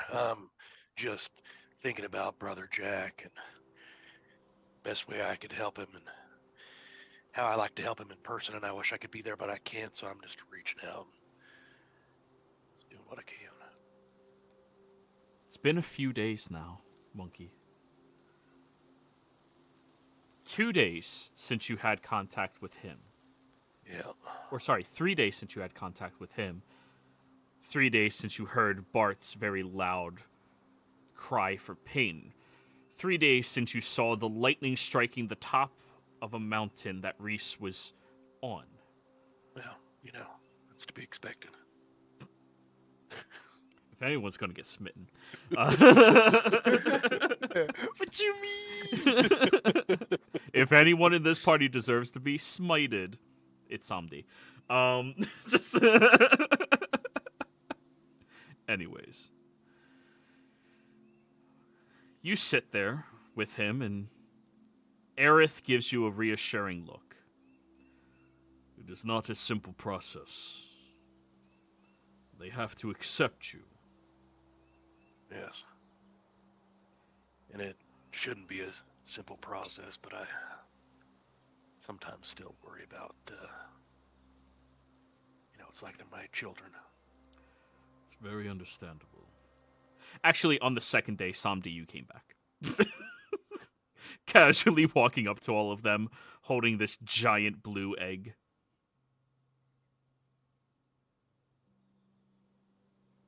Samdi? Yeah, I'm here. Just You look at Hello. Aerith and Monkey. It only took you a couple of days. They accepted you completely. You were exactly as lazy as all of they were, so you really represented their prowess and power. You spent hours inside the water with all of them as well, which they appreciate. And, well, when you came over to one of the eggs, you noticed that they weren't super observant and watching. So you just took it and left. as Samdi walks up, he's just going to say, "Geez, who died?" The first one to be successful was Samdi. I see you brought breakfast. I jest. It's a joke. In most other circumstances, I agree. I was like trying to stuff it in the bag of holding along with the dragon turtle. Just a little crack, that's Anyway. all. Your wyvern comes out a little different. So, the next day, that's when you see Reese approaching back towards you. Reese, covered in cold sweats, body shaking, and gripping the top of this smaller egg than Samdi's with one hand. It was a pretty simple process. Looking at Aerith. I want to see what the big hoot was. I need my stuff now. That canister of coffee, Monkey insisted that I threw it down a stream. Did what now? Now we just want you to be the best. That was my magic item. There's sentimentalness to it. He looks at you covered in cold sweat, just pouring down your body. Do you not feel liberated? No. I traded my coffee canister for a stupid bird. Aerith rolls his eyes, and when you say that, you do get a shock of 1 point of lightning damage in your hand. It's probably not the first time I did. Yeah. And then he'll go over, grab your gorge, and toss it over to you. Thank you. I put it away. I don't drink it. Just to prove a point. Give me a con save. Let's see how well you can prove that point. Shit. You openly stated you're an addict. Dependent. This is different. Yeah, you can use different words, but... Yeah. The true addict is the one that says dependent. Dependent is different. No, it's not. Yeah, you put it away, and then you excuse yourself Turn to go around. piss, and Excuse everybody hears you chugging.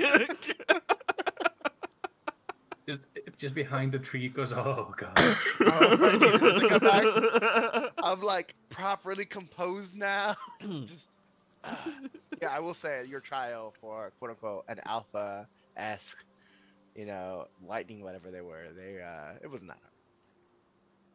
It is not least for my trial. It is their trial. Yeah, I am power, so one of those things. It's okay. Inferior power can sometimes just have trouble. It's intimidating. It happens. He'll just Oh, give yeah, you a helps look, sleep at night, monkey. Reese. Whatever helps you Yep. sleep at night. And as he gives me the look, I'll say, I understand, and I wink. In Monkey's Okay. mind, he hears, "Yo, that shit was difficult." I was so many times.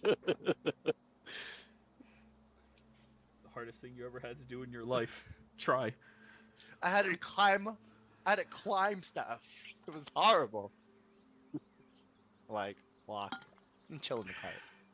Late into that third day's evening,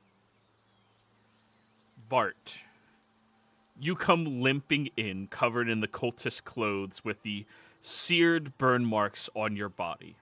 You've been cuddling with these dragons, which if you had your armor on, would have been no problem at all.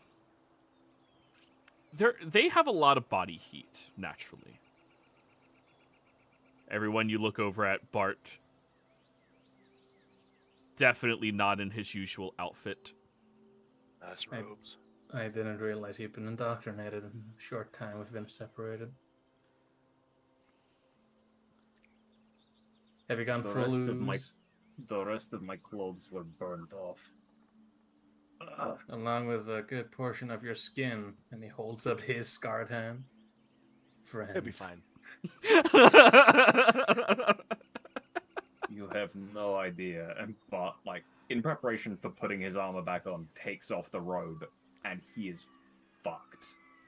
Like, Oh, hey, Two-Face. there are chunks of muscle burnt away. He's, like, most of his face is crispy. He has very little hair left. And all down one side is just burn scars. You can tell they've been magically healed, but that's not going away with a good night's sleep. Aerith will approach over to you as you're looking at your armor and stops you from starting to put it on. And pulls out a canister. And takes a globule of cream. And slaps it onto your right shoulder. Where immediately you have the sense of your lord to just murder this fucking man. But then you feel that smooth cream cooling all of the wounds and that tingly sensation. And you might kiss him. Oh, he rubbed you down with aloe vera lotion. Oh no, that's not aloe vera, that's fucking crackovera. Yeah. You Did will the apply Asana, this Asana. every hour for the next week.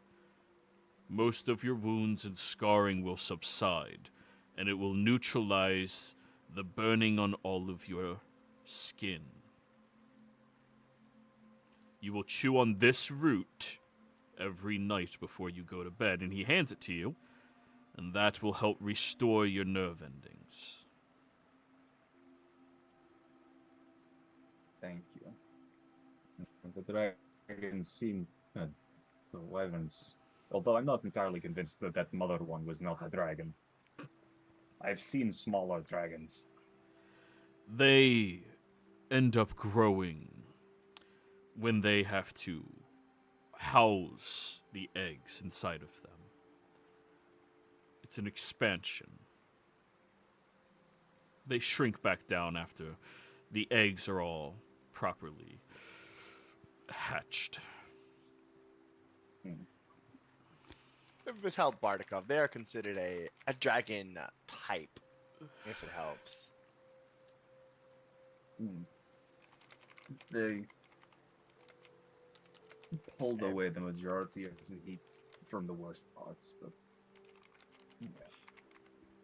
Why didn't you put your armor on? Because that defeated the point. Although I am regretting that decision slightly. Alright, you know, accept all of you or accept none of you. That's my opinion. That's what I did. Yeah. And he'll continue applying this cream to you until it is completely smoothed onto your skin and you have full mobility again. You still feel like that sunburn crisp to your skin, but this is much better. But you're on the third evening, everybody. Monkey, you take note before anybody else that Glenn still has not returned. And listening to all of the warnings of Aerith, the trial he was going into is by far the most dangerous of them. Would I know if it would be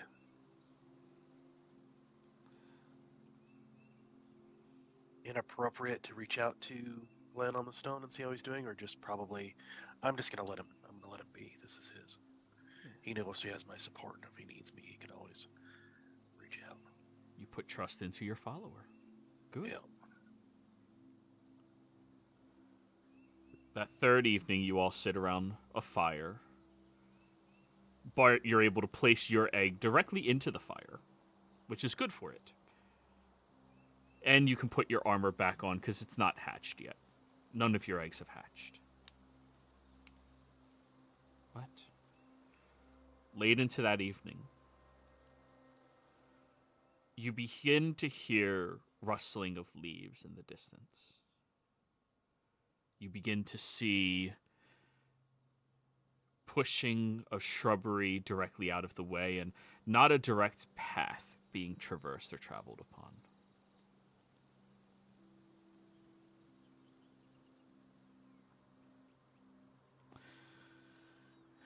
And then stepping out from the clearing is Glenn, who, since he wasn't able to say it out loud, thank you, Otis, for that reroll. Thank you, Otis. Oh, that was a nat one.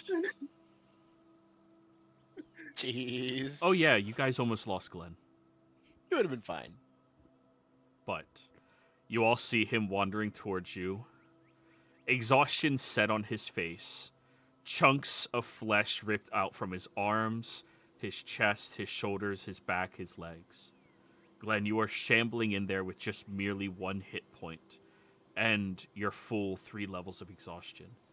You had to wait there an additional several hours to keep looking. They hid the eggs so masterfully, using shadows to disguise them and patrolling through there every few minutes. It was nearly impossible for you to have succeeded, but you found one, and you snuck it out there without anybody being the wiser. And now, all of you look over at him, barely still standing, and coming over to the campfire. Mainly, like, almost like a blank expression. And I think you do hear, like, a little cackling in the background. Not coming from him, though. And he's just holding the egg tightly. You all also see blood stains marked around his mouth with flesh in the teeth. Bumpty's just going to look over. Oh. That's new for you. Good to see you, Brother Jack. Good job. I'm real proud of you. Thanks. I did it. I fucking did it. That is amazing. I knew you could. Still just a blank stare. Just, like, almost like seeing through Monkey. Just... I think I'm gonna rest now. That's good. I'll keep watch. You get some rest. All right. Well, you lay down and you have your egg. To everybody else, it looks like pure shadow in his arms. Aerith will say one thing to you before you fall asleep. Do not let daylight touch it until it matures and hatches. If you do, it will die. Been in the shadows. Got And So how long does he things take to hatch? as long as it takes for you to connect with it. Snap over the Somdi, it's hatching. Oh shit. What if I give this to someone else? Mama. Hypothetically speaking, of course. Then the entirety of that species would come hunting for you and their young. How would they know? They have telepathic bonds. That's just interesting. Here, monkey, hold this. No, I'm just kidding. I would cherish the thing with my life. Monkey, hold this.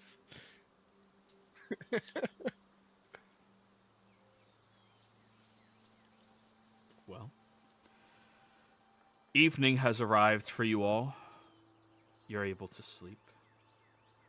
Aerith and Monkey taking watch for all of you to recover from the pain of this treacherous journey you all had to endure.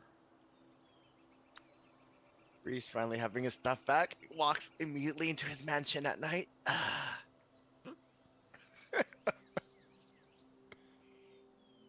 As I'm gonna cast Mordekainen's Magnificent Mansion and just walk into it. Oh, Samdi, I'm just reading that. That would have been hilarious. Just the Geist walking forward, holding Glenn's face over it. I pop my head out, by the way, and I go, "You guys are welcome to come into it if you need. There's lots of food in here." And I close it. I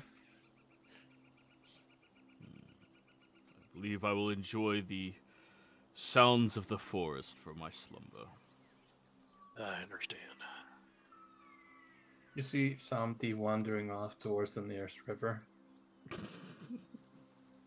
It just like lays on his back and holds it, like, you know how otters sleep? Yeah, just honoring with it.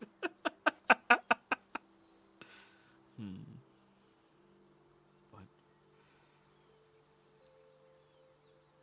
you all complete your long rest.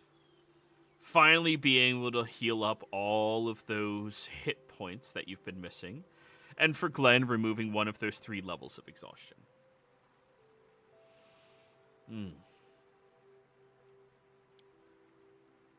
Once you get up, have your breakfast from the mansion, or outside, whichever you prefer, you all end up stepping out where Aerith seems to be waiting on a rock. He's seated up on top of it, and the log that he was sitting on has these necklaces placed upon them. The weaving of the string around is made out of some material of twine that you've seen within the forest itself over your past few days here. In the center, there's an amulet shaped like a rectangle that has a pointed tip that goes over with a hoop that the necklace cuts through. It's made out of various different stones of different colors. One is yellow, one is blue, one is black, and one is red. When you look at the center of it, you can see that there's an aspect of each of your journeys inside of them. There's a little bit of lightning crackling around inside of one. There's a little bit of fire sitting in the other. There's a chilled cold and frozen nature sitting in the third. And then the fourth one is completely empty. Void. No color.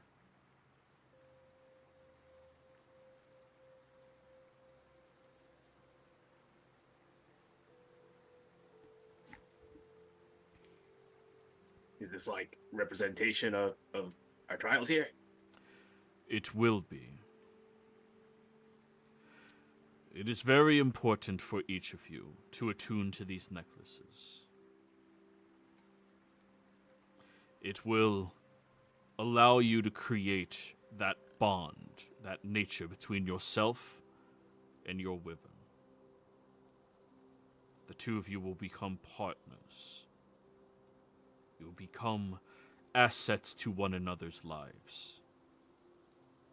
It is also a very important, powerful gesture of our people. Breaking the trust of your wyvern will break your amulet.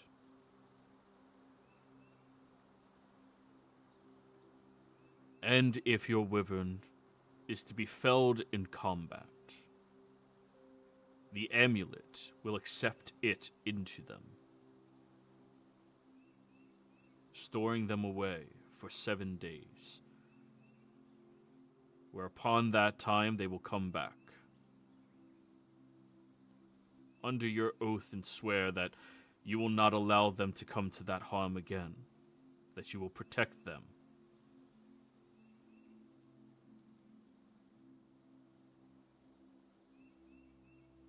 You must be attuned to these amulets for as long as it takes for them to hatch.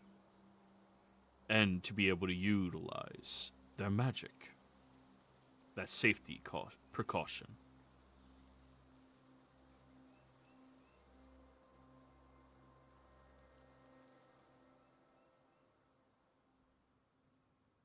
He picks them up.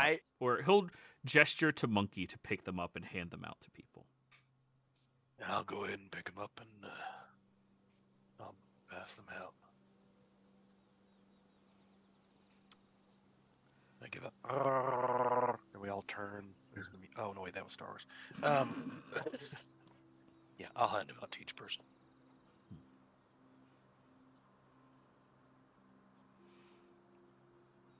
You can feel the respective elements of each of them inside as you're tuning. Samdi, yours is very chilly as it rests against your chest. Glenn, yours is hollow, empty. Bart, yours is incredibly warm. Not burning, just warm. And of course, Reese, yours just feels a constant state of static. Licking a battery. That's my favorite thing to do. Feels like it feels like 20 cups of coffee in one go. Let's go. But anyways. Your flying instructor will be Monkey. The only one out of you all who has ample experience working as a unit with their mount. When they suddenly had a change of heart. When they have matured to the point where you can ride upon them, it is important for you to build up that synergy.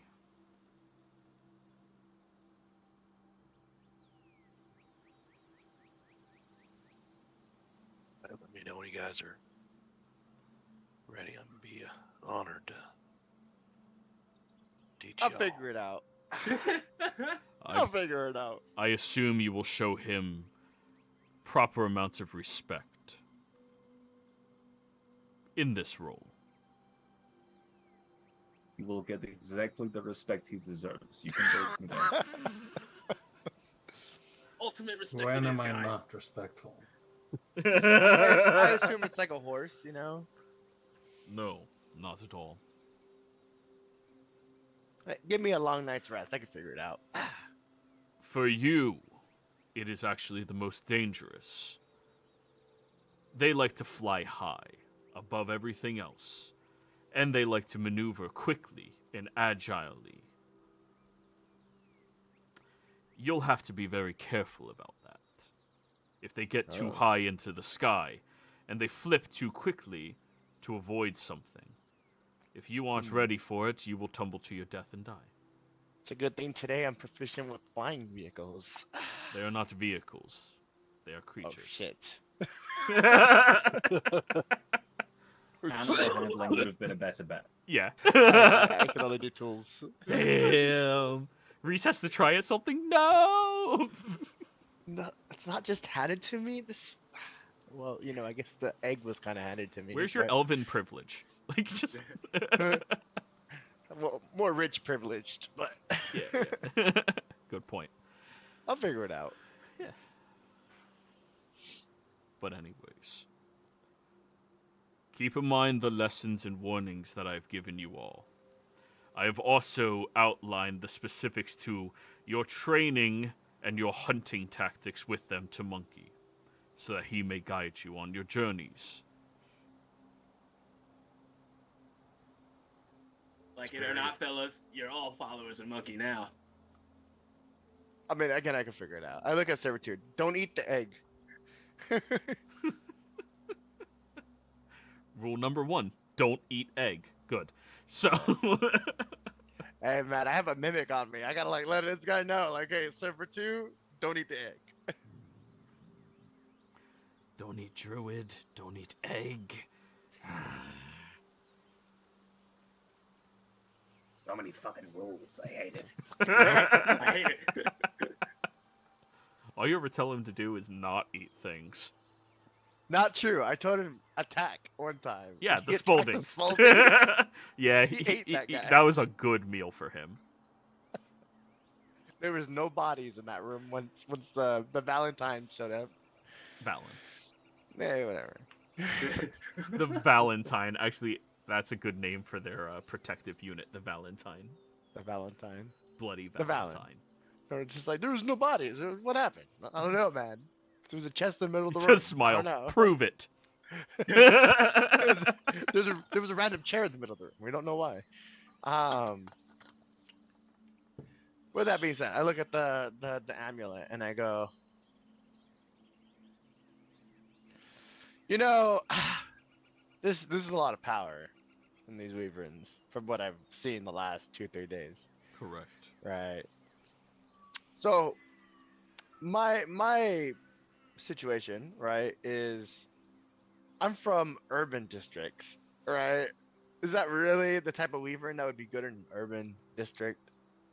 It is Should too I be late for you to concerned? choose otherwise. Well, yeah, you're right. You should have thought about this before. I didn't choose it. You told me I was a lightning fang. No, your personality chose for you. You are arrogant, self-centered, self-righteous, and a Yeah, tool. and you also said this was hard. And and it's it cool. wasn't. Hey, wait a minute. You had that last one. Wait a fucking sec. The last thing we should go over is your wyvern's specialty. You have to imagine, while the wyvern is still in egg form, which of its abilities you want it to hone.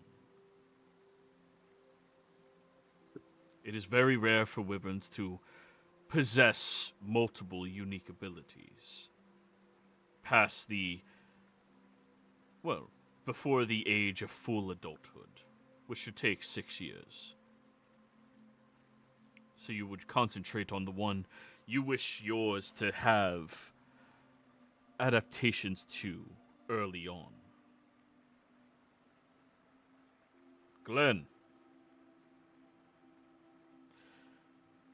you have a few choices. Do you wish to concentrate on its soul-draining breath, which saps the life force out from its victims caught within its cone? Or do you wish to have it concentrate on its ethereal invisibility? Or do you want to focus on its ability to summon wraith spawn? Or to shadow meld camouflage?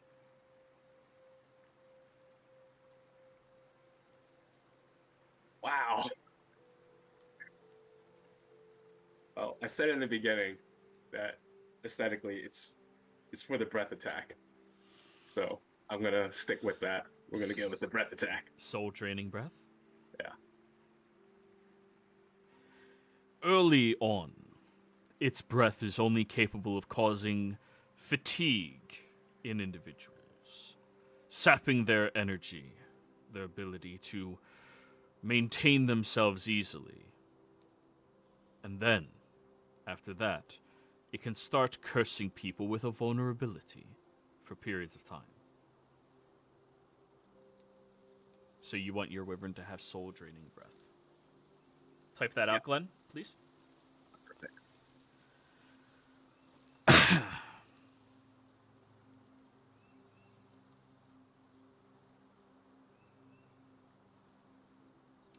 Somdi.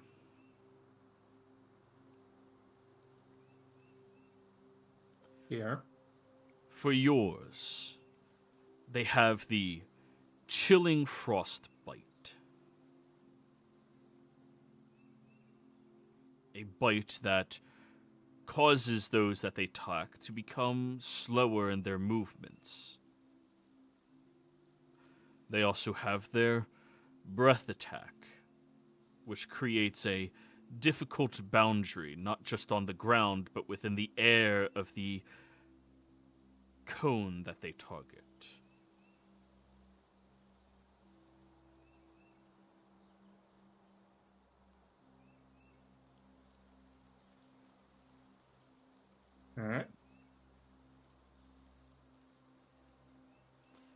They also have their chilling aura, which makes it difficult for individuals that have to think about their actions before taking them to do so. I.e., it affects spellcasting and spellcasting effects. This wouldn't affect me, would it? So long as it views you as its partner and its ally, no.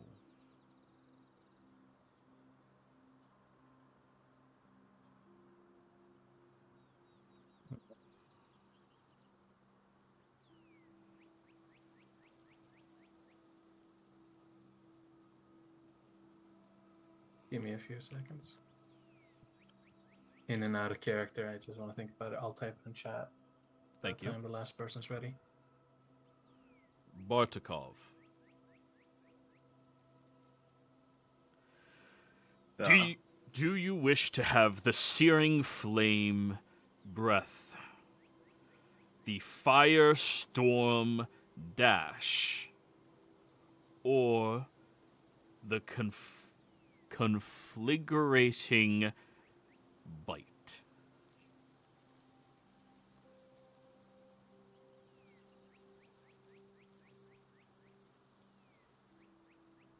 The dash seems like the most appropriate and useful skill. Very well. I should warn you not to dash with your allies near them. Everything it passes through will become ignited and caught ablaze. Fucking awesome. Now he looks over at you, Reese.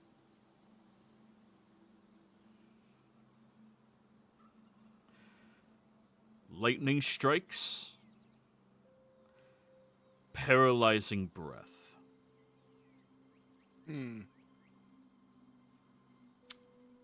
I feel like I would want to have a more in-depth conversation about this thing with.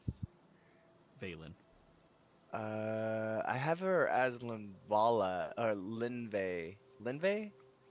Valen. Valen. Okay. And that'll be Vaelen.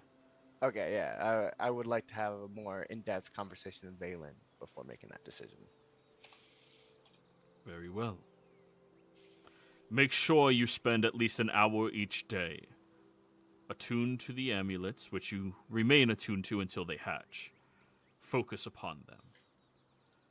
And contemplate these abilities, hoping and wishing that they adapt into it. If your connection is successful, they will naturally lean towards this ability. As their first, of course.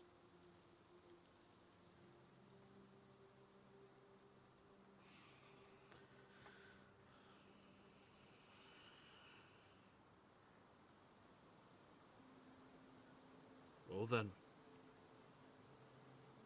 You may remain here as riders.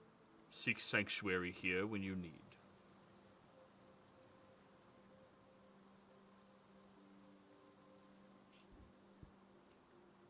Sweet. I will be going. Where's Valen at, if you don't mind me asking? She'll find you. Oh, wow. Okay.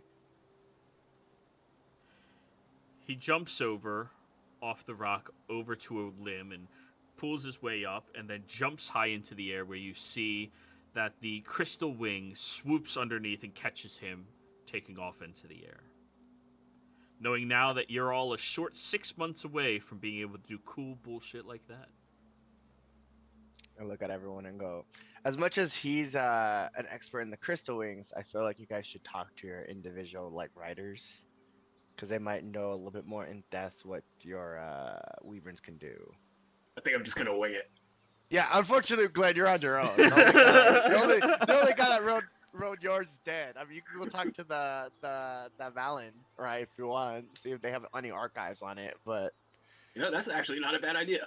yeah, just because I feel like his knowledge is more skewed towards one Weavern opposed to Well, I did learn some fancy things the 3 days you guys were gone. If you'd like me, Brother Jack, let's take a walk. I want to tell you about your wyvern a little bit, and I will relay all the message. I will relay all that I have learned over the last 3 days about the Geist Shamble. What is it called? Shamblegeist. Shamblegeist. Geisty Shamble, yes. You had it right.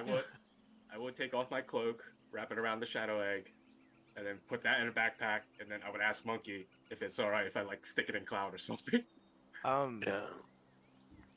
I would give Glenn my coat that doesn't let air or light through it. Perfect. That's The one we exactly what got from the science place. Oh, okay, not the murder coat. Okay, good. That is the murder coat. It doesn't let air or light through it, is what it says on this thing. No. I meant your special. Oh, not that one. No, Yeah, I'm that's talking the about one I got murder from I was coat. about to Here, say, put it on. I was about to say, you're just What- gonna feed the egg to it. Yeah, Got it. it's when I first got it, you guys immediately were like, "You could suffocate someone with this." That's why I was like, "Murder coat." Well, you can do that with a regular coat, to be Yeah, honest. you're right. And I had it to Glenn. I go, "Hey, letting you know though, like air doesn't pass through, so if it hatches while it's in there, it might not be the best." I mean, I would feel it if it's about to hatch. I'm Yeah, I sure. mean, obviously, with like, this with this like a dip or amulet. something. I would assume with our attunement to this amulet, we would feel something if it was close to hatching. Well, like you still got to pay attention, right? Like, Yeah. Well, yeah, like a watchful mother. Mm-hmm. Which at some I'm sorry, point, this I'll- will take over an attunement slot until they hatch. That's fine. Well, I have one slot, anyways. Perfect. I also tell Glenn, like, just let me know who you want me to get in contact with if you do want to do any research on that dude, since since that was their big bad guy, I'm sure they have research notes on him. Lizvolve. Lizalva. Yeah, Lizvolve. Yeah. Got it. Yeah, sooner than later. I would like to make one more prayer as I'm attuning to this, actually. Well, I guess it's not really a prayer. I'm just going to think about death, the god of death, and just say, I know we can't do this dance forever, and that one day I'll see you on the other side. But that day is not today. Click. Roll me a D100, Glenn. Let's see if your prayer reaches him. Your prayer. Oh, I don't know why. Oh, Okay. 61. 8 more, and that would have been a success. Yeah. 20 I less, will and it would tap- have been a failure. Go ahead, Monkey. Tap Brother Jack on the back, even though he said that inside, and I go, it's not your day.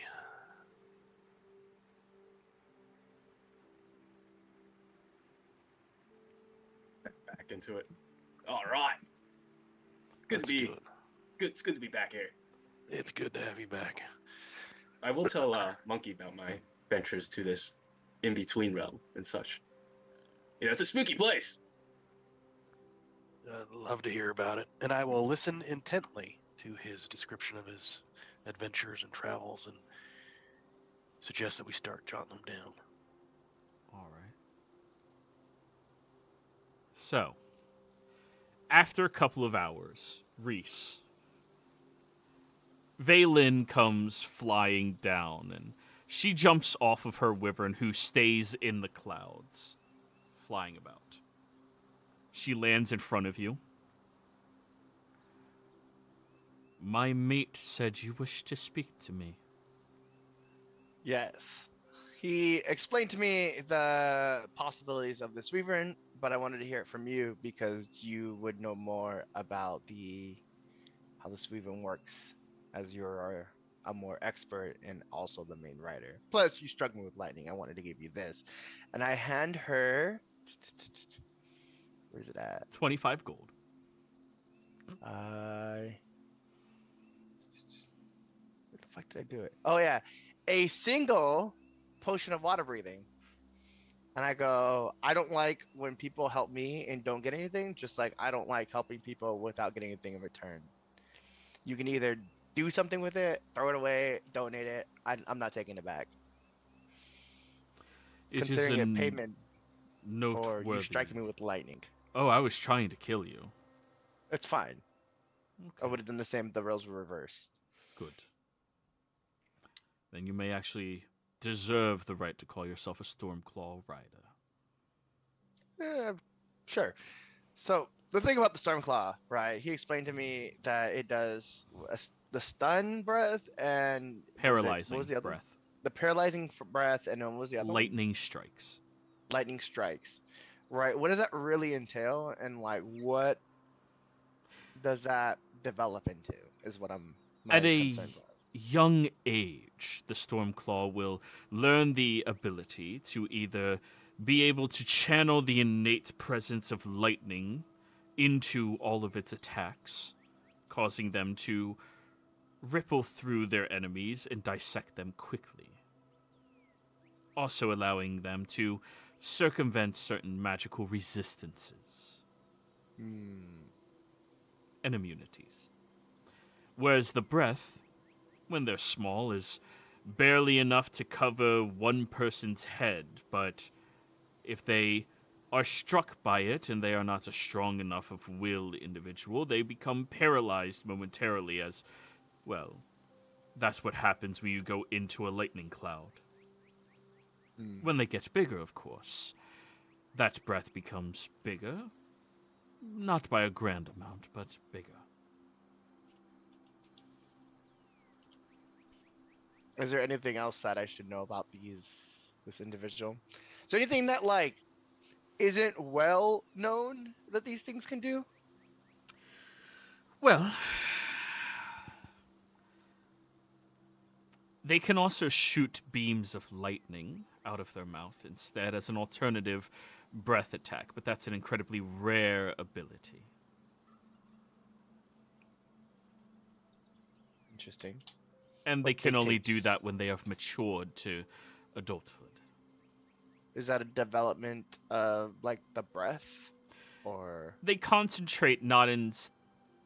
When they're first young, they can breathe out in a cloud-like form, which is why it's paralyzing and debilitating. But when they're older, they can concentrate all of that into a single stream line and shoot it out. So if the lightning breath could be used to, let's say, paralyze, I'm assuming it does something to the nervous. Can it use something to speed up a body? There is no such records of wyverns being able to do that. However, upon full development, if a rider is on the back of their wyvern, they do gain a little bit of a jolt of energy while they are there, enough to make them more combat ready and resilient. And what was the big thing that caused them to become the apex of the wyvern? Is my last question. Outside of their numbers gain, Their speed. attacking, just their speed. Ooh, They are shit. far faster in the sky than any of the others. Inferno can keep up fairly decently, but in a longer race, the Stormclaw will definitely outrun. And the Shamblegeist were capable of bursts of speed that would put them on par with them. But that was only short bursts, and very few Shamblegeists. Being faster and being dominant in the air, well, especially if you catch something up there and paralyze it and allow it to fall down to the ground. As I'm sure you know, any fall of 100 feet unabated is lethal to anybody. Of course. That's interesting. I thank you for this knowledge. And of course, I would also ask about like the normal food habits and stuff like that. Stuff that Monkey would have told me. Yeah. But I would have confirmed from her. She'll just to literally get the repeat double source. everything that Monkey told Yeah. you. Like, Yeah, just to get the double source. yeah, you know. yeah. I appreciate it. Where's my other bottle of water for this? Bottle of water. That's what you gave me. That lets you breathe in water. Yes, a bottle of water. That's what I said. I hand her a bottle of wine I got from the Spaulding's party. This is far better. And she'll bite off the cork, not aerate it at all, and just start chugging and walking away. I appreciate it. If I have any more questions about the Stormclaw, I would count on you to answer any going forward, if that's okay with you. So Go to long monkey. as you respect them properly. It's a weapon, like everything else. They are not weapons. We all are. It's just how we utilize each other at that point. I'm Accept how you fearful are, for don't accept anybody you at who is all. in a relationship with you of any capacity. That's why I stay out of them. So, after hearing Reese's communications with Valen, would anybody else like to speak with their respective active rider of their wyverns? You're more than welcome to. Glenn, I'm sorry. Bye. We could Got just this. find his body. We could bring him back to life, reanimate, create undead. Yeah, we that can wouldn't figure go this wrong out. at all. Yeah, All right. we'll figure it out, Glenn. Don't worry. Samdi, Bartikov, Mhm. would either of you like to speak to your respective guides? Yeah, sure. I'll try and find that spunky little halfling Kayla, lady. Kayla, yes. you go over to the ridge, where you see she's currently working on her acrobatics yet again with her wyvern. Woo! Hey, brother. How are you? A little worse for wear, but I got my egg. You do see the right side of her face is, like, bleeding. Nice. You good there? Oh, yeah, Inferno kind of dropped me.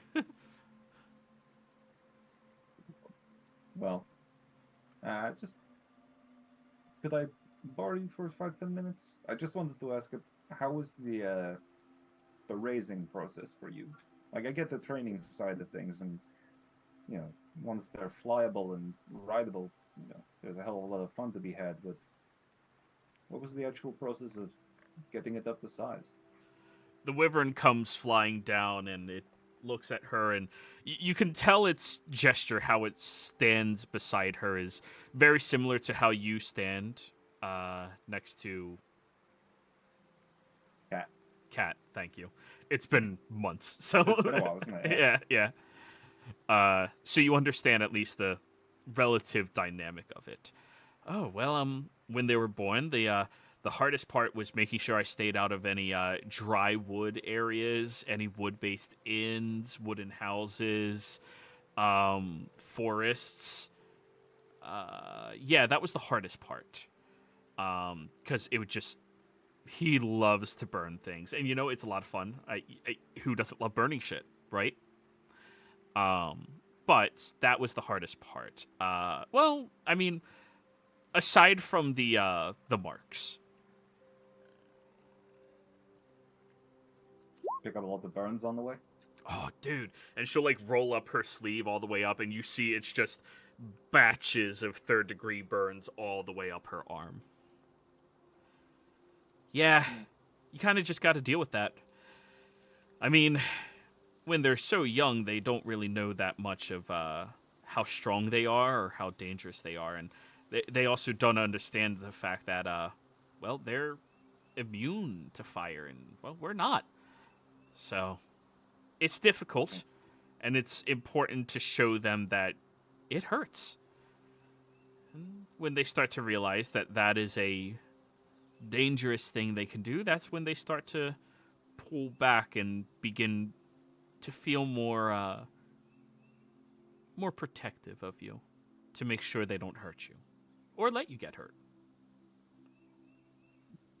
You know, I'll have to be a bit more careful about that. Normally, I am immune to fire.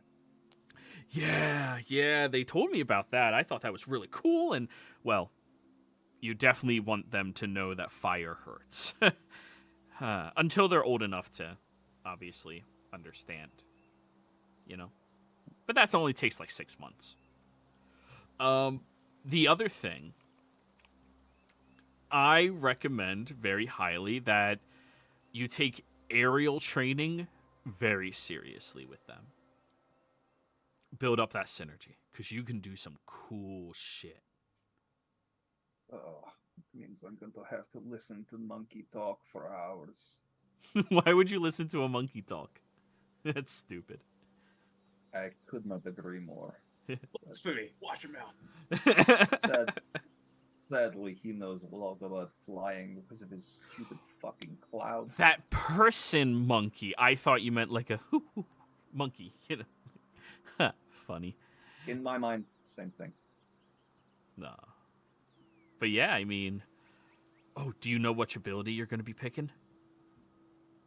I think the dash sounded the most useful. Firestorm Dash. It's so cool. I didn't pick that one. I mean, I do like the dramatic effect of standing in the middle of a group of enemies and having a fireball engulf us all and I walk out unscathed. Yeah. But we can already do that with my friend Catherine. She can cast fireballs, so having some extra maneuverability does not sound like a bad plan. I went with conflagrating scorches. Oh, go for the melee option. Yeah, it's so much more fun. And not to mention, I'm kind of a melee fighter anyways. Yeah. That's why it's so important to build up that acrobatics for me. Like, we work together, so, I mean, if we're dropping on an enemy, they see the wyvern, they go, oh my god, no, we need to hide. They never expect a fucking halfling to jump off their back and nosedive with a dagger through their damn skull. There. Yeah, no, yeah, I like that. It's a good image. Yeah. I just need to get better at learning how to fall onto people without hurting myself, because I've already broken my leg like 6 times this past month. How have you not found some kind of magic item that allows you to withstand fall damage? I didn't even think of that. I should get one of those. Good. Same, actually. Good thought. Wow. But I don't want any of those feather falling ones. Like, it kind of defeats the purpose if I have to fall slowly. I think that would be the tricky part.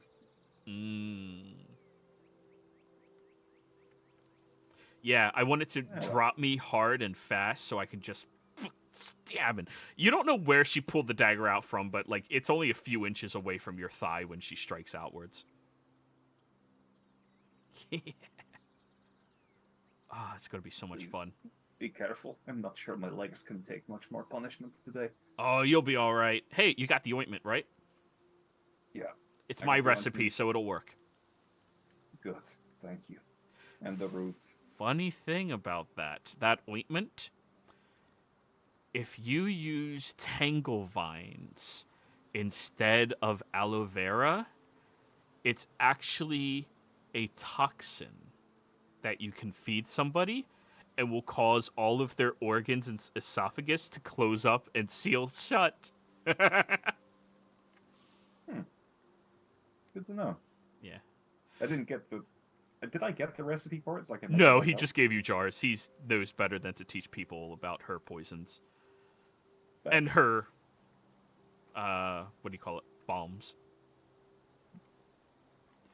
Yeah. You and Sandy would get on nicely. I mean, he seems a little too boring for me. If any of them seems cool, that Glenn dude seems super energetic and fun. Kind of creepy though. Like kind of creepy. Shamble guy stag. Really? He was probably missing a few, well, chunks. His shoulder did look pretty chewed up, but to be honest, I think I came back the worse for wear. I had to fucking swan dive into lava without my armor on. Oh, dude, that was the hardest part. You know what I did? I jumped onto the platform on top of the gem. Oh, yeah, you would fit, wouldn't you? I did, Rude. yeah. Yeah. But then one of them I still remember who that fucking asshole is, slapped me with their tail, and it ended up knocking me back to the other platform, but my feet landed into the lava. And she very quickly, like, takes off her moccasins, and you see her feet are scorched. Just permanent burn marks. Yeah. So then I picked up my That's dagger, sad. and, well, if you ever see an Inferno Wyvern with a missing eye, I named him Henry. Did I see Henry? You recall seeing one with a missing eye that just wanted to stay really far away from you. Yeah. Yeah, I think you bruised his ego a bit. Anyways, I'm bored of this conversation. I need to go back to practice. See ya. See you around. Good luck. Yep, fair no. And he puts the tail underneath her feet. She jumps on and whoo, flips her into the air. Oh, God. That's what she does all day long. Like a kid with a trampoline, just way better. And Yeah, way fair. more dangerous. Mm. Samdi, did you want to try to talk to Lyra? Lyria? The fur boat. Yes. I will float down the river towards her. You end up getting closer and she looks over at you. Then you see her wyvern just puts up an ice wall. I connect her I in didn't go mind. with you. Yeah. Connect her in mind, and I just say, "You can't escape And I me." need to, oh my god. Oh, hi. Hello. Well, I didn't see. I saw you. What do you want? Just your opinion on these. And I hold up the egg. Oh, wow. You wait. Really? I mean, I guess Still floating I'll in the river. I'll be honest with you. It is kind of it's kind of easy when you really think about it. Frostfangs, don't tell anybody else it's easy. He shrugs. All right. So what do you want? Yeah. Just, what's your experience with them? Pretty good. They live a long time, which is good for furbolgs. Me and my partner, she's she's about 30 years old now. So, good? Yeah? How long can they go out of the water? Oh, when they're young, you gotta make sure they don't go longer than, say, 8 hours, or else you can permanently leave them more solid, which is bad for their skin. But once they reach about 6 months, you're looking at them. They can go probably a good 2-3 days, and then after a year or so, they can survive a week, but it's very uncomfortable, and they lose some of their other abilities, their breath mostly. They need to drink lots of water for that to work. That's fair. I think I recall somebody saying along the lines, "Oh God, that idea." A caffeinated lazy dragon? No. I'm going to rename that dragon into the heart attack dragon. He does something immediately. No. Back to my train of thought, which you derailed. Somebody's just gonna say, I think I recall somebody saying that they can go as far as brackish water. Oh, yeah. Hmm. When they're think it fully was- matured, they can go into, they can survive in ocean water too, but it's still not as preferable for them. They can just do it.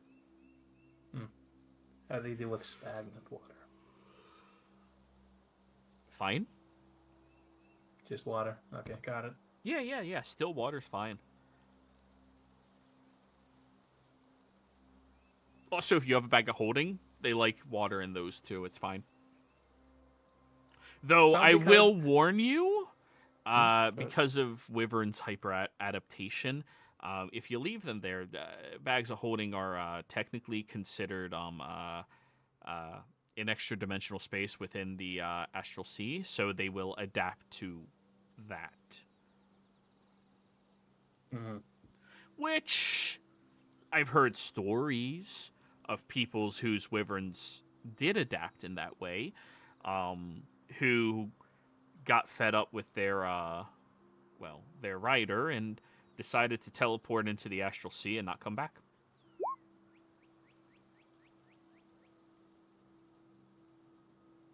Dragons are not hyper adaptive creatures like wyverns are. That was my first question, actually, but An astral dragon turtle. Oh God, what have we that sounds like created? the beginning of an astral dreadnought. I'm not gonna lie. Yeah, Samdi just kind of stands up from his lazy river slide down. Just says, "Oh, how long do you think they can stay in there without adapting?"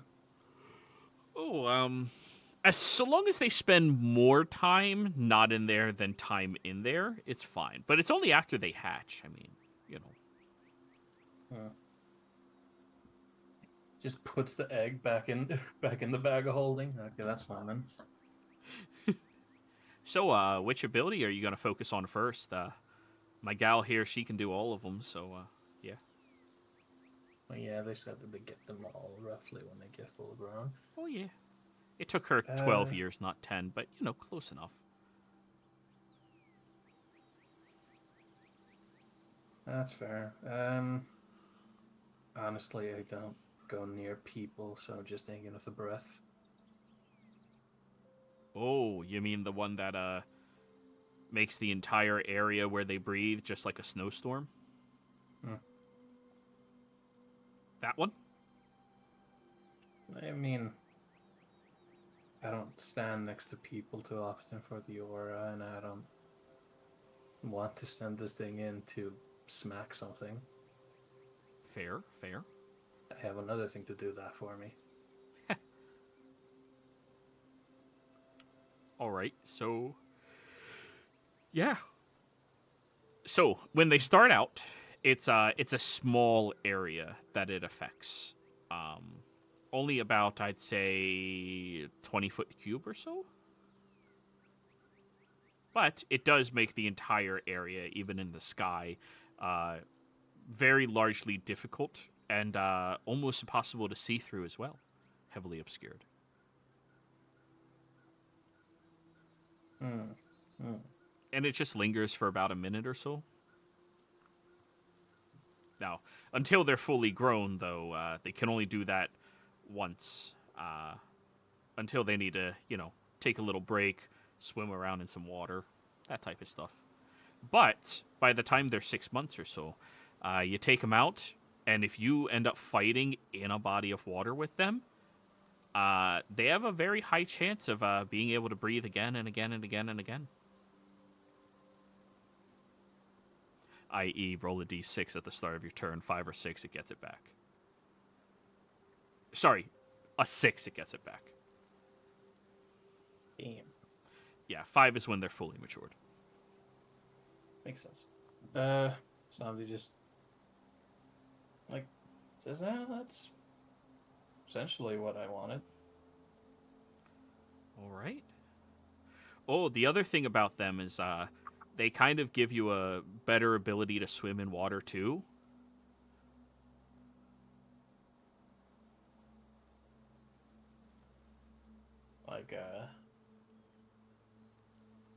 Almost as if I'm a natural swimmer, or... Oh, yeah, yeah. Well, they kind of just make you better at it. So, like, not exactly like they make you know how to swim. You should still learn how to swim. It's just, if you're connected to them, you could swim a lot faster. Yeah. Well, how'd the crystals come, or what was it, icicles? Yeah. Yeah, how did that fare? Oh, you know, it only set me back about 2 days worth of work, so Yeah, you're Screw saying that back guy. to- Yeah, he's a bit of a dick. clearly. And of course, let me guess, he went for the fucking shocking ones. I'm honestly surprised he went for anyone. Why, too much of an ego? I believe I've counted him saying that he is power about 12 times so far. That the is the span of 2 lamest days. thing I've ever heard. Yeah. Tell me you never get laid without telling me you never get laid, right? That's the funny thing. He has 2 kids. Bullshit. Yeah, no.